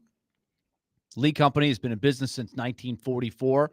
They've got all your household needs covered when it comes to the things that run your household. If you're a homeowner, you want to make sure your home is running efficiently and you don't want to have to worry about it all the time. That's where Lead Company's home maintenance plan comes in very usefully. That's what we use at our household, have for a long, long time. Our house is old, 1913. So we got to stay on top of these things, but Lead Company does that for us with the home maintenance plan. Annual checkups of your air conditioning unit, your heating unit, your plumbing, and your electric. It was time last year for us to get a whole new system for heating and cooling. And so Lead Company was very helpful, gave us the guidance to do what we needed there. They can do that same kind of thing for you. You'll get discounts on the repairs if you're part of the home maintenance plan. So call right now, 615-567-1000 or leadcompany.com. Lead Company, proud sponsor, Nashville Predators.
Dmace, Finnegan, and Donick, 102.5, 106.3 The Game. Broadcasting from the Busy Bee Plumbing, Heating, and Air Conditioning Game Nashville studios, home of the $99 yearly Beehive membership, where the buzz is always about great service. And we are proudly presented by Bet365. Whatever the moment, it's never ordinary at Bet365. Willie Donick, Derek Mason, and Adam Vingan here with you. Cam Ward, the Cam Ward era in Nashville has begun. And we will continue the debate about the Titans reportedly passing on a trade from the New York Giants that, according to Adam Schefter, included, quote, their first round pick this and next year, along with other picks. But first, quickly, there is something that I think all Titans fans can agree on. The coverage of Cam Ward at the NFL draft last night on ESPN was just, to quote Derek Mason, stinky, stinky, stinky. Awful announcing. The headline, ESPN panned for repeatedly ignoring number one pick Cam Ward at the NFL draft. And awful announcing had a couple of posts with the coverage. Now, to be fair, the news of the Jaguars-Browns trade broke in the lead up to the pick. So there was a lot of information there. But then Awful Announcing posted, along with spending much of the Cam Ward pick announcement talking about the Browns-Jaguars trade, ESPN's Mel Kiper Jr. and Louis Riddick spent 2 minutes talking about Shedeur Sanders right before the whole football world knew the Titans were taking Cam Ward. That was soon followed by Booger McFarland explaining why he'd take Shedeur Sanders over Cam Ward again, while Ward was viewed as a lock to the Titans. They sort of conjured up some sort of debate as if the Titans were waiting in the last moment to decide between Shedeur Sanders and Cam Ward, which was so what's the word that I'm trying to figure out? Manufactured, yeah. Mhm. It was manufactured. It was not real. The Titans, and we're going to debate whether this was the right way to go, but they told everybody, they showed their hand to the entire football world. We've got our guy. So there was absolutely no story at the top of the draft. Now, they could have decided to have a really good debate prior to the draft that whether Cam Ward was worthy of the first pick or not. I was looking forward to that discussion. But they jammed in there of, I would go with Shedeur Sanders. Hey, break the tie, Booger. Oh, I would also go with Shedeur Sanders. Shedeur Sanders clearly was not going to be the first pick in the draft, but they led with that. That was a slap in the face to Cam Ward and just awful coverage to the point where even Scott Van Pelt, an ESPN guy, started SportsCenter with that same observation that awful announcing had. He said, I've never seen a first pick in the draft get undercovered. They didn't even interview him on the stage. And that wasn't probably planned because the trade did come down the way it did. I think the NFL just dropped the ball on it. I think they were so no ESPN, not the NFL, ESPN. Excuse me. I think they dropped the ball on it. I think they were so. Now, to be clear, fixed. this was the ESPN broadcast, right? Because there were multiple broadcasts. Yes, so I wasn't ESPN watching the ABC NFL Network, or I wasn't watching the ABC version or the NFL Network version. So I don't know if they gave Cam Ward the proper attention. But a lot of people watched the ESPN version, which was criticized for basically ignoring Cam Ward. ESPN's it starts to come off as more pop than anything. They would rather go with the pop story or the story that they believe will draw more eyes than actually paying attention to the number one pick in the draft. It was a shame they did it. And listen, I understand the draft. I understand the trade came in the process, because the minute we got to talking about Cam Ward, I was like, there's a trade, like literally like 20 seconds later, there's a trade as you're starting to get into talking about Cam Ward. But obviously we got back to Cam Ward because that trade essentially for us here in Nashville didn't mean anything other than, whoa, somebody gave up that much. Then it comes out. Well, the Titans are now going to see Travis Hunter twice a year. Absolutely. That's not nothing. I'm saying as far as, what we're talking, what would be the lead headline for us here in Nashville, it would be Cam Ward, not the Jacksonville Jaguars draft Travis Hunter. That's underneath Cam Ward. But I just think the NFL, not the NFL, ESPN, excuse me, they did themselves a disservice. I think by the way and this is not something, I'm not going to blame this on Shedeur Sanders. I'm not. ESPN chose to go this route, but stuff like this makes some people sort of dislike him even more, meaning Shedeur Sanders, because of the way you covered him. And even when the first guy got drafted in Cam Ward, you still were so focused, even before he got drafted, minutes before he got drafted, you were focused on Shedeur Sanders when you knew he wasn't going to be the number one pick. You knew it. And then you continue to focus more on him even after Cam Ward had gotten drafted. That moment should have been all about Cam Ward. Even with the trade, they should have came back to Cam Ward. But it was like they couldn't wait to talk and show Shedeur Sanders and what he was doing. The Sanders part of it, like, it was so tone deaf of because ESPN, they're usually on the story. The story was, how far is he going to fall? It wasn't, hey, I think Sanders is better than Ward. That was completely off topic and forced in there. And I don't know why. It's almost like they were trying to pump up Dion or make them feel better. But the story should have been, hey, are the Titans passing on an opportunity here to trade down? Why are they so sold on Cam Ward? That's what I wanted to know as a watcher. And then the other part was, how far is Shedeur Sanders going to fall? But there was plenty of time. They had hours to talk about that part of it.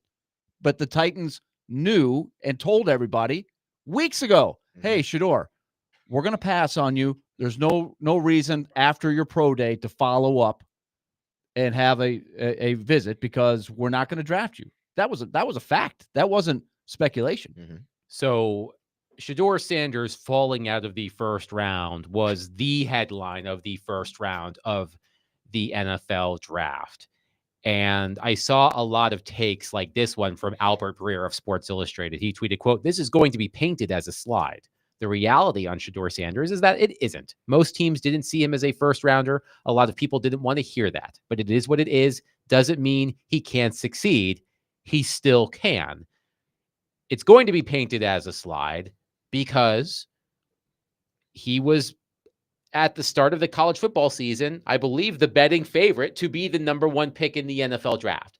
Things change quickly, but we were force-fed Shedeur Sanders, and I know that Jared is going to say he's a TV prospect, and in fairness to Jared, there is an element of that because Shedeur Sanders he's got the flash, he's got the famous dad. Colorado was a ratings draw, if I'm not mistaken, during the course of the college football season.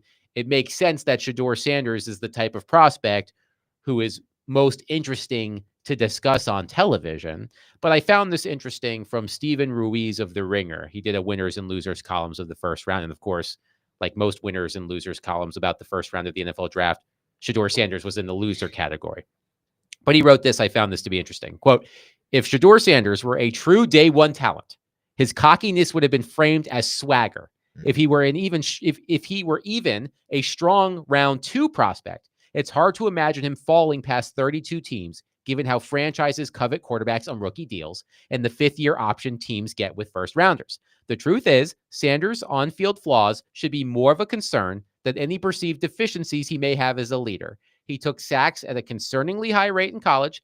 His accuracy came and went, and he doesn't have the athletic profile we now expect every first-round prospect to carry. When looking beyond his name, the recognition that comes with being Dion's son and being the leader of one of college football's biggest draws over the past 2 years, you'll find a game that wasn't worth all this hype in the first place." I think he was accurate. I don't think that's a good depiction of him. I thought he was an accurate quarterback. But listen, if we are to believe, which now we should, that a lot of teams just didn't see him as a first-round talent. The only reason that, it's a slide is because it's Shedeur Sanders, like you said. It's not a slide because everybody was telling you that I don't think this kid's a first-round draft pick. Whether I believed it or not, or anybody else, they were saying he's not a first round draft pick. But then when it happens, it's like now everybody want to say, oh, he slid. No, he didn't slide. He's going to eventually get drafted where teams probably had him slotted, in that second, possibly even third round. Doesn't mean that he won't turn out to be a great pro. It just means that the evaluation was more accurate than what we probably, at least I wanted to believe, it was more accurate that he was more of a day 2 pick out other than a day 1 pick. That's not sliding to me. That's just being true to the board, and he fell right where he was supposed to fall. But you still had Mel but Kiper it's because and he's that. Booger McFarland saying that he was better than Cam Ward, who everybody knew they was going first. They may feel that way. But again, I'm just saying, like, the teams were telling you early on, well, late enough, that he wasn't going to be a first round draft pick. I believe the only reason to me is because it's not that he's sliding, but that people perceived it as being a slide. He didn't slide. I think he ended up getting drafted where people thought he would get drafted, those that really know. People look at it as a slide because it's all of the hype that was built up and everything that was said about him at the beginning. And then also, it's Shedeur Sanders. So the further and further he goes, it's like, oh, he slide. Look at him.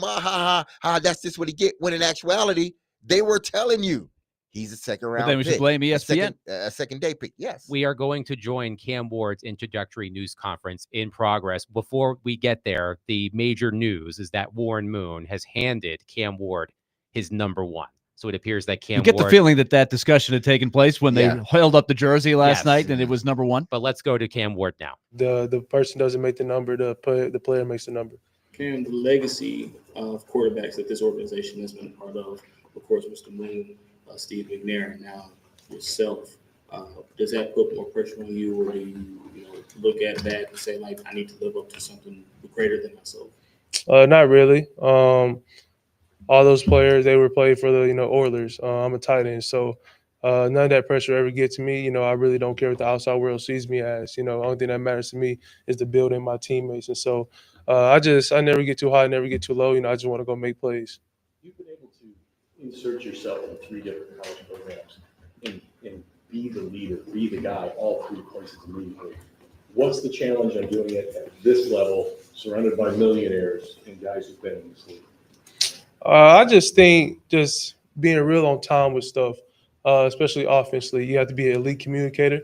I think that's what I learned, being in college. I think that's why we were able to have one of the best offenses at Miami this last year. We had elite communication from myself, the O-line, the receiving core, and the running backs. And so I think that's a big part is, continue to me get better each year in and out.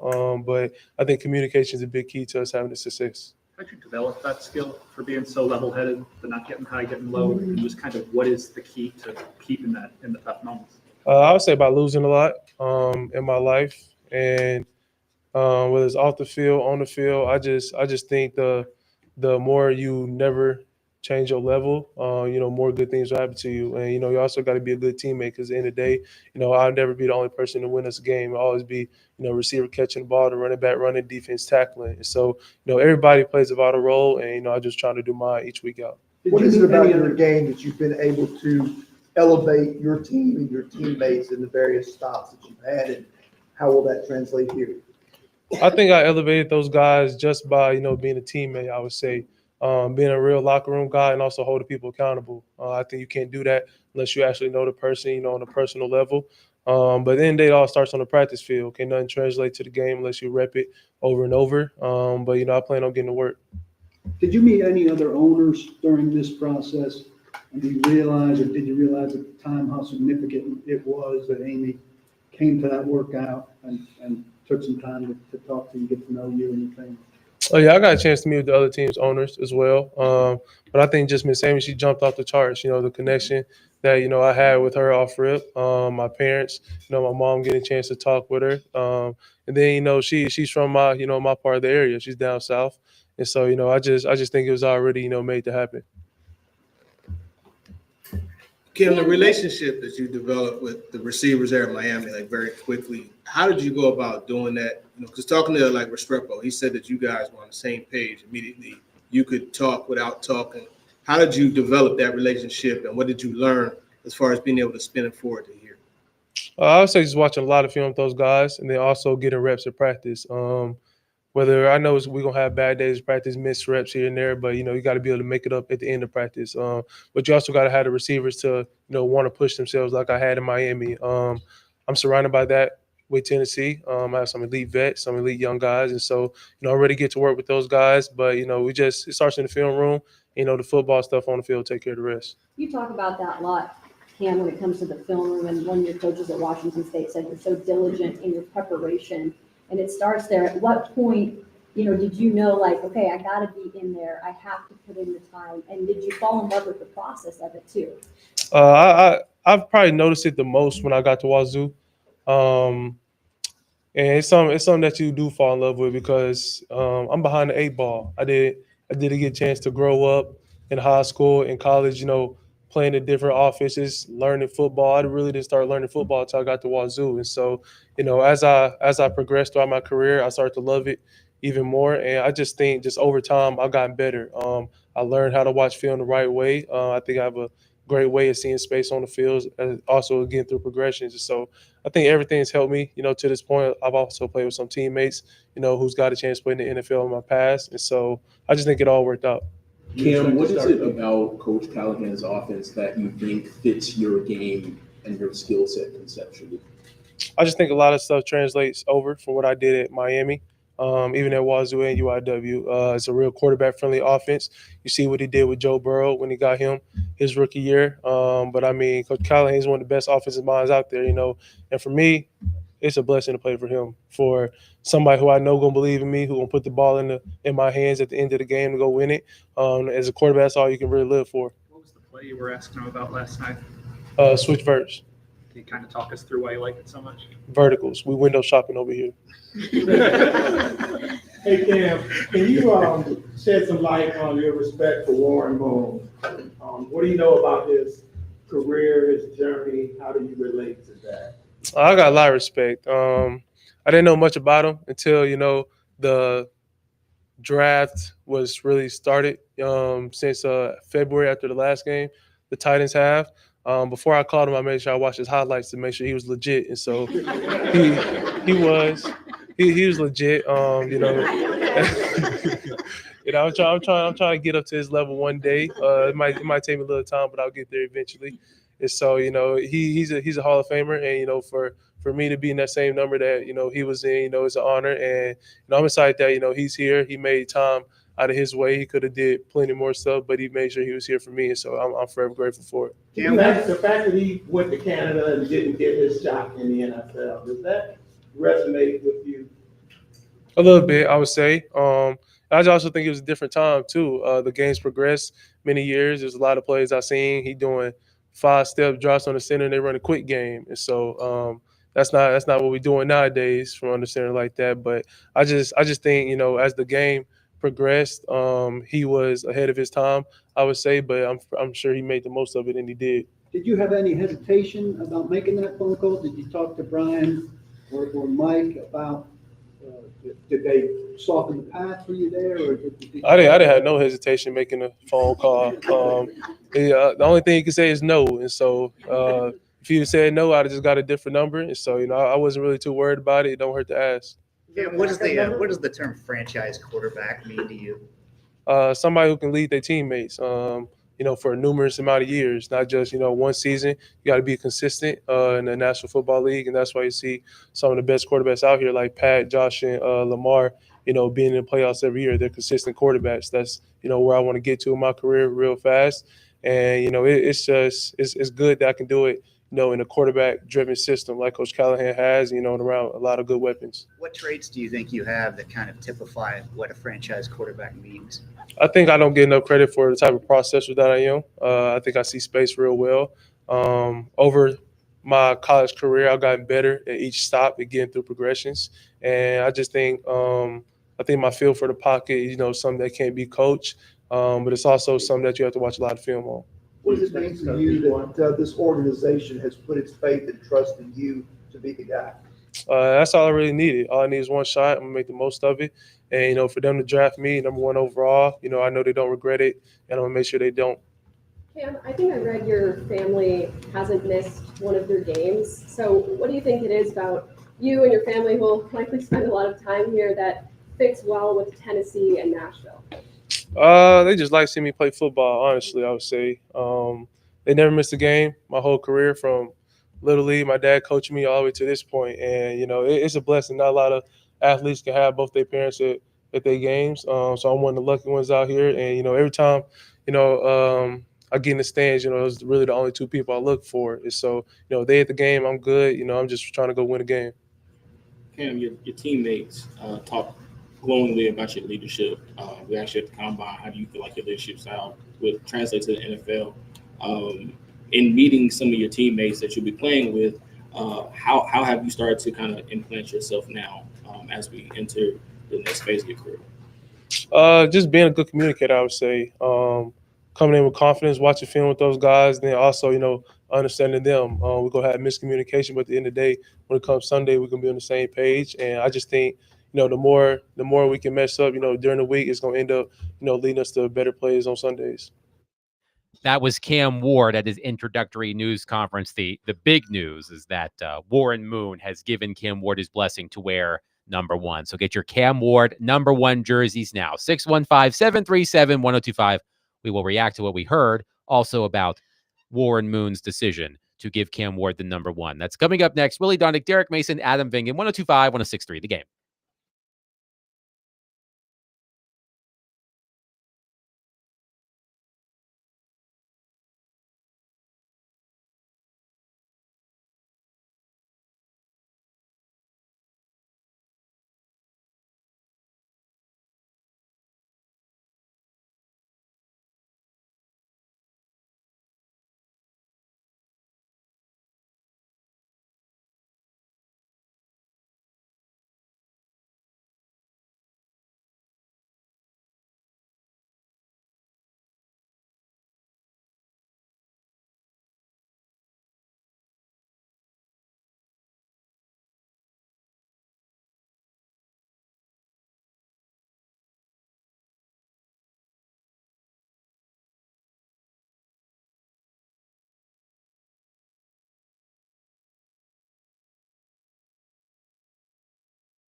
Dmace, Vingen, and Donick, 102.5, 106.3 The Game. Willie Donick, Derek Mason, Adam Vingen. Derek, Great song. feeling the groove here.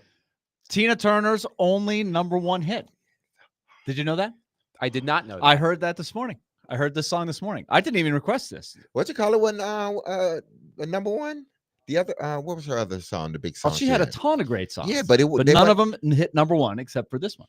The first song I heard this Are morning you was talking globally? Number one? Not globally. Uh-huh. In the United States, like Billboard charts. Oh, Billboard, wow. the Billboard. That was 100. the only one that made number one. That was the only #1 hit of her whole career. Oh wow, That's surprising. That spans Yeah, a that long is very time. surprising. The first song I heard this morning was "Don't Dream It's Over" by Crowded House. It's a good song. That's also a Yeah. good song. I don't think that was a #1 hit either. Mm. But speaking of #1, how's that for a There we segue? go. Speaking of #1, that's the number that Cam Ward will be wearing because the look, I understand that the Titans need to hold an introductory news conference for Cam Ward. He's their #1 overall pick. It's a big deal to have him come to Nashville, answer questions in person. But he was asked basically all of these same questions last night. So you may have heard him say the same things. And he's been asked a lot of questions lately. We were glad to listen to some of that news conference. The most noteworthy thing, however, was that Warren Moon surprised Cam Ward by issuing him a Ward #1 jersey, the number that Warren Moon wore for the Houston Oilers, which had been retired. Correct? Correct. Yes. Okay, just want to make sure that I am not misrepresenting that because, sometimes teams have numbers that aren't actually retired, but they are more or less retired. Our Predators example in the recent past, Phil Myers, when Phil Myers joined the Predators in the initial, was that the initial Ryan? No, that wasn't the Ryan McDonough trade. Was that the Ryan Ellis trade? Ryan Ellis trade, The Ryan Ellis trade. And the Predators said, Phil Myers will wear #6. And everybody freaked the F out. Yeah. And then he quickly changed it. Yeah. But Warren Moon has given Cam Ward his blessing to wear #1. Do we like that? Go ahead, Willie. Well, I think it's a classy move by Warren Moon because he could have said no, probably, and they probably asked him. Mm-hmm.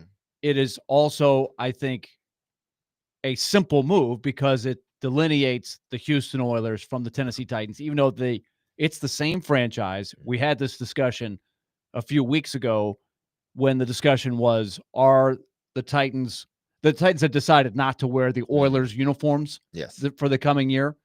I think most Nashville fans, now that the team has been here for over a generation, it's still very hard for any Titan fan to relate to the history of the franchise in Houston. But it is a deep, deep thing for the Adams family and the owners. But I think it works well because I think you could have a great bond now between the Warren Moon and a Cam Ward. So I think it works. I thought about this for a while, even before, he actually presented to Jersey and the number to him, when the speculation was, is he going to wear one? Is that a good thing? And I thought at first, I was thinking, no, that's not a good idea because it brings pressure and everything else. And what if he doesn't live up to it? Now it's, the Titans you get. But the more and more I think about it is, and I said this last night, this is a resetting of a franchise. I think this is Amy's franchise now. They are moving away from Houston Oilers. They're moving away from it. I think she understands that, listen, the Oilers are always going to be there. That's just the way it is. But we have to reclaim an identity. And it starts with Cam Ward. And he's going to wear the Tennessee Titans #1. I get an opportunity. My dad did it with Warren Moon and Steve McNair. This is my opportunity to do it with Cam Ward in a Tennessee Titans uniform. And this number represents the Tennessee Titans, not the Houston Oilers. And, it was a nice gesture for Warren Moon to come in and take time out of his day to present, because that's big for a young guy. And that's humbling, for Warren Moon, that he humbled himself to say, hey, young Yeah. man, the number one here. You start something new with this. Right. I You think it know, helps so- Warren Moon exactly. connect with Titans fans too, because I think it's Absolutely. always been tough for any Titans fans. They know Warren Moon. I grew up watching Warren Moon. a ton, Exactly. but there's no history in Tennessee. Mhm. But this helps link him. Exactly. I think between the two. I also wonder with Cam Ward being from Houston, Cam Ward is much too young to have remembered Warren Moon playing.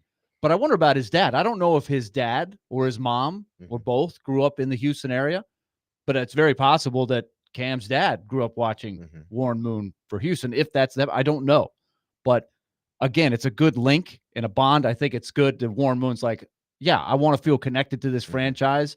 I'm a link to the past, and I've got this kid's back. I think that's good. One texter says, how are we supposed to defend the organization when Houston natives say the Oilers jerseys belong to the Texans? Right. That's a It whole other doesn't- thing. yeah, That's it what we were doesn't belong to discussing the just a few Texans. weeks ago. Yeah, it doesn't belong to the Texans. No way, no how. With the NFL with the told Titan them. blue or whatever the it NFL was. told them it does not belong to you. So I don't know why they keep arguing it, but or bringing it up, and it becomes this debate when it shouldn't be a debate. I just think it's it's a resetting of a franchise. I think she feels this is the guy, and we're going to give him this number, and it signifies or tells everyone that this organization has reset, and we believe he is our guy. He's going to wear the number one, and when you think of number ones now, in her mind, she wants people to get used to seeing Cam Ward in the number one and not think about the great Warren Moon, who used to wear that number. Wes and Hermitage on our text line says there's absolutely no reason why Ward couldn't wear 11. I don't like this move. They wouldn't even ask about number 9, and they shouldn't. Moon was better than McNair, so this is really not a question to me. I like Ward a lot, though, and I hope the best for him. This jersey thing is not the right move, and I hope people don't take this as Ward being entitled. Again, it's you can't give him 9. One, he didn't wear 9 in college, but you can't give him 9 because people really they have a connection with that 9. happened in Nashville. That happened in Nashville. That's sort of the Steve Shea McNair Weber wearing number 6 thing. That was what I was talking about. Yeah, so it's like that or Phil Myers wearing connection. number 6. That So was Shea you Weber's. cannot give anyone number 9. You just can't do it. Number 1, yes, you can, because the majority of Titan fans now, there's a big group of them now, and moving forward, it's going to be even more that don't know what Warren Moon, or didn't know what Warren Moon career consists of. They never saw him play. They never probably looked at the numbers. They just, he was an old Houston Oiler, but there was nothing that connected them to Warren Moon. There's something that can connect them with Cam Ward. There's something that connected them with Steve McNair. That's why you can't give him a number 9. That's why it's easier to give him a number 1, because now there's a distinct separation of franchises. Warren Moon, according to Paul Kaharski, he just tweeted this a couple of minutes ago. That's not the first time I've been called for that number. Wasn't easy. I was a Houston Oiler. He's playing in the Tennessee Titans jersey. That according to Warren Moon via Paul Kaharski. Again, and is he saying that's one of the reasons why he chose to give up the number 1, because it's a Tennessee Titan jersey and not a Houston Oiler jersey? It gets into a broad discussion too about how many players should a franchise retire their numbers, right? You have to be, it's a very big decision, even though maybe in the moment you're like, yeah, retire this guy's number. Yeah, let's retire that guy's number. Yeah, he was good too. Let's numbers. But you, right? Well, the hockey teams, you go to Montreal. There's not a lot of numbers left for the Canadians, there's not. Right? And that's it. There's a lot of current players wearing numbers in the 60s and the 70s. Yankees like that too. So you have to be very careful on whose number you're going to retire, because it's a special thing. 615-737-1025. We'll take any and all thoughts on Cam Ward, number 1 overall pick, number 1 for your Tennessee Titans after Warren Moon bestowed upon him his number 1. 615-737-1025. We'll end the week by taking it to the bank. We're all going to answer one question. We're all going to make our predictions. Then we will bring in Jared Stillman. He's had some time to relax. We'll see how he's doing after last night's draft night meltdown. 615-737-1025. Willie Donick, Derek Mason, Adam Vingan, 1025-1063. The Game.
Dmace, Fingan, and Donick, 1025, 1063 the game. Willie Donick, Adam Vingan, Derek Mason had to step out a little bit early, and that's okay. We are quickly going to take it to the bank, presented by F&M Bank. Banking made easy on purpose. We'll also bring in Jared Stillman as well. So quickly, here's what we're all going to do. And Jared, if you want to get in on this, you absolutely can.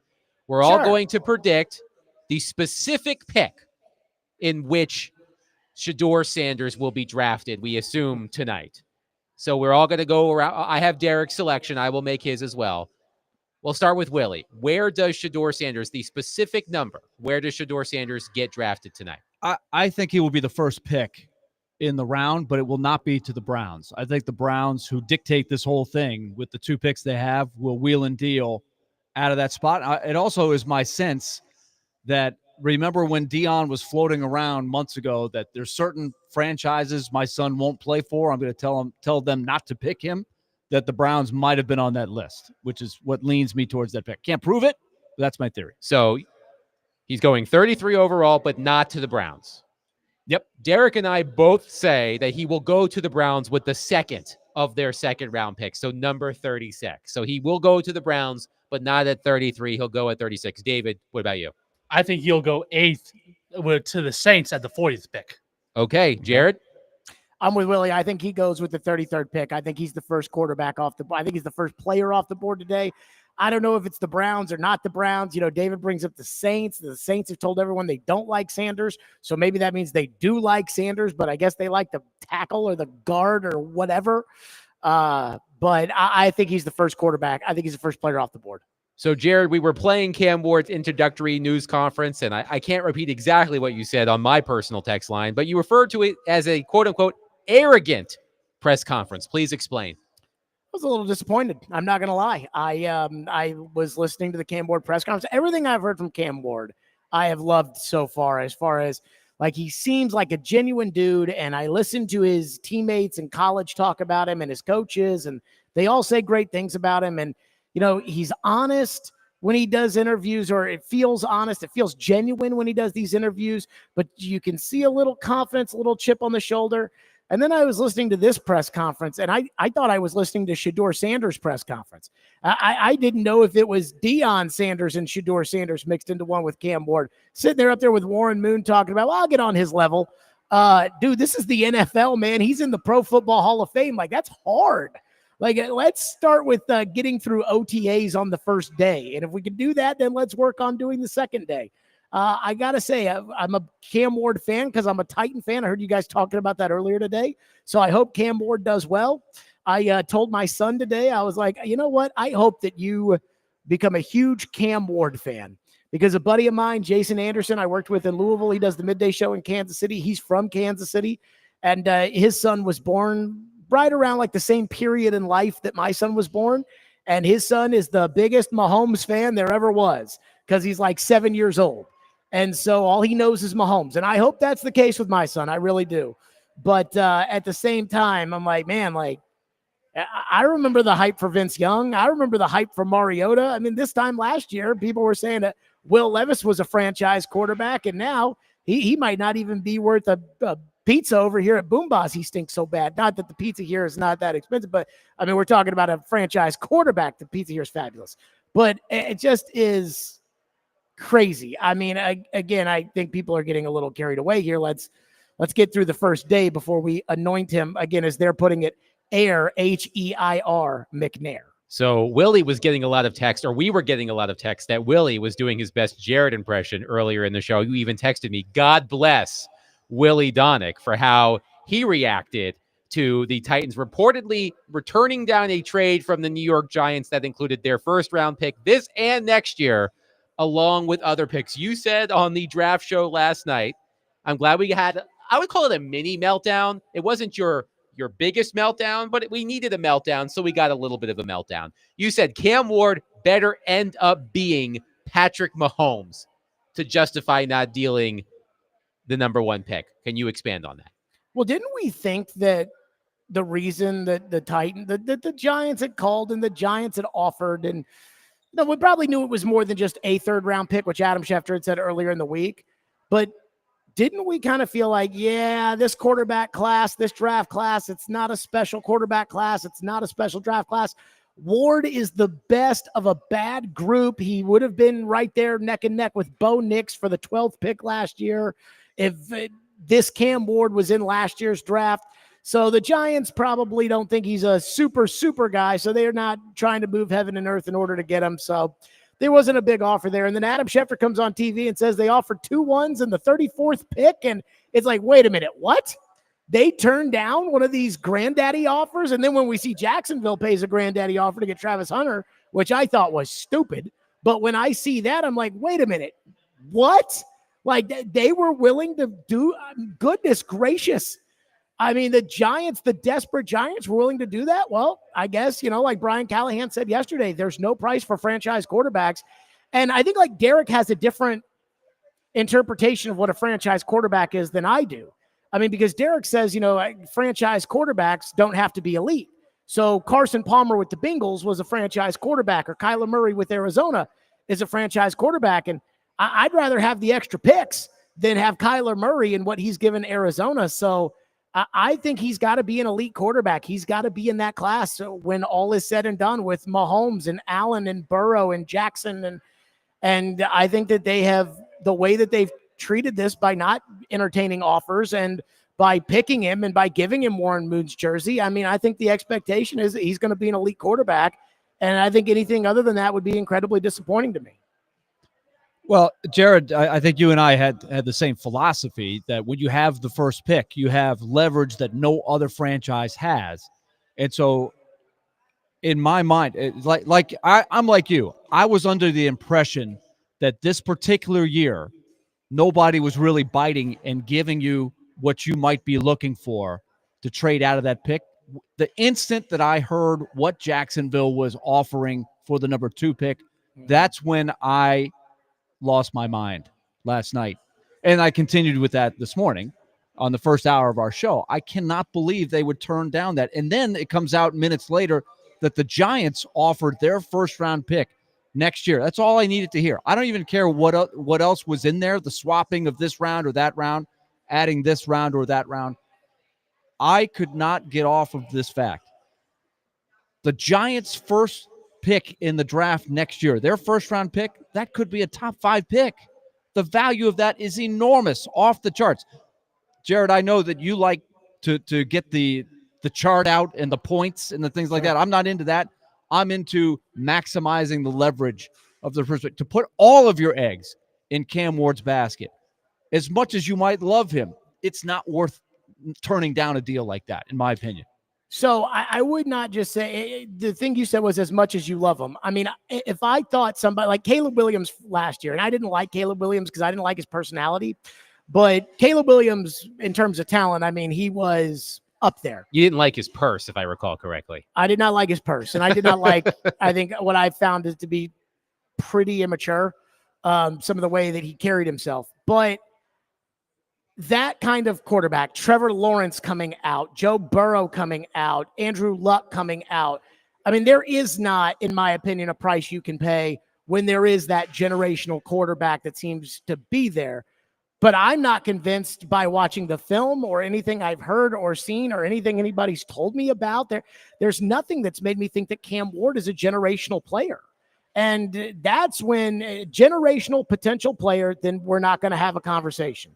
But I'm not convinced Cam Ward's that. I went to the Super Bowl and had all those people on my show, whether it's former general managers or draft gurus or whatever, and not one of those people said, yeah, Cam Ward, he really profiles to be Andrew Luck. Not one person said that. In fact, the sentiment at the Super Bowl was, this is a horrible quarterback class. Then, without taking a single meaningful snap, all of a sudden, it's like, oh, no, you could have offered us Mahomes, Allen, and Burrow in a trade, and we still would have said no because Cam Ward's that good. I have a hard time with that. I feel like this is going to be very reminiscent of Mariota. The Titans drafted the left tackle in 2014 in the first round, and then the next year they drafted Mariota in the first round, and they were awful, and then they traded the pick for a huge haul. I feel like this may be going down a similar path because I'm worried that with just the 35th pick, I'm not exactly sure how they build a team around Cam Ward to be successful.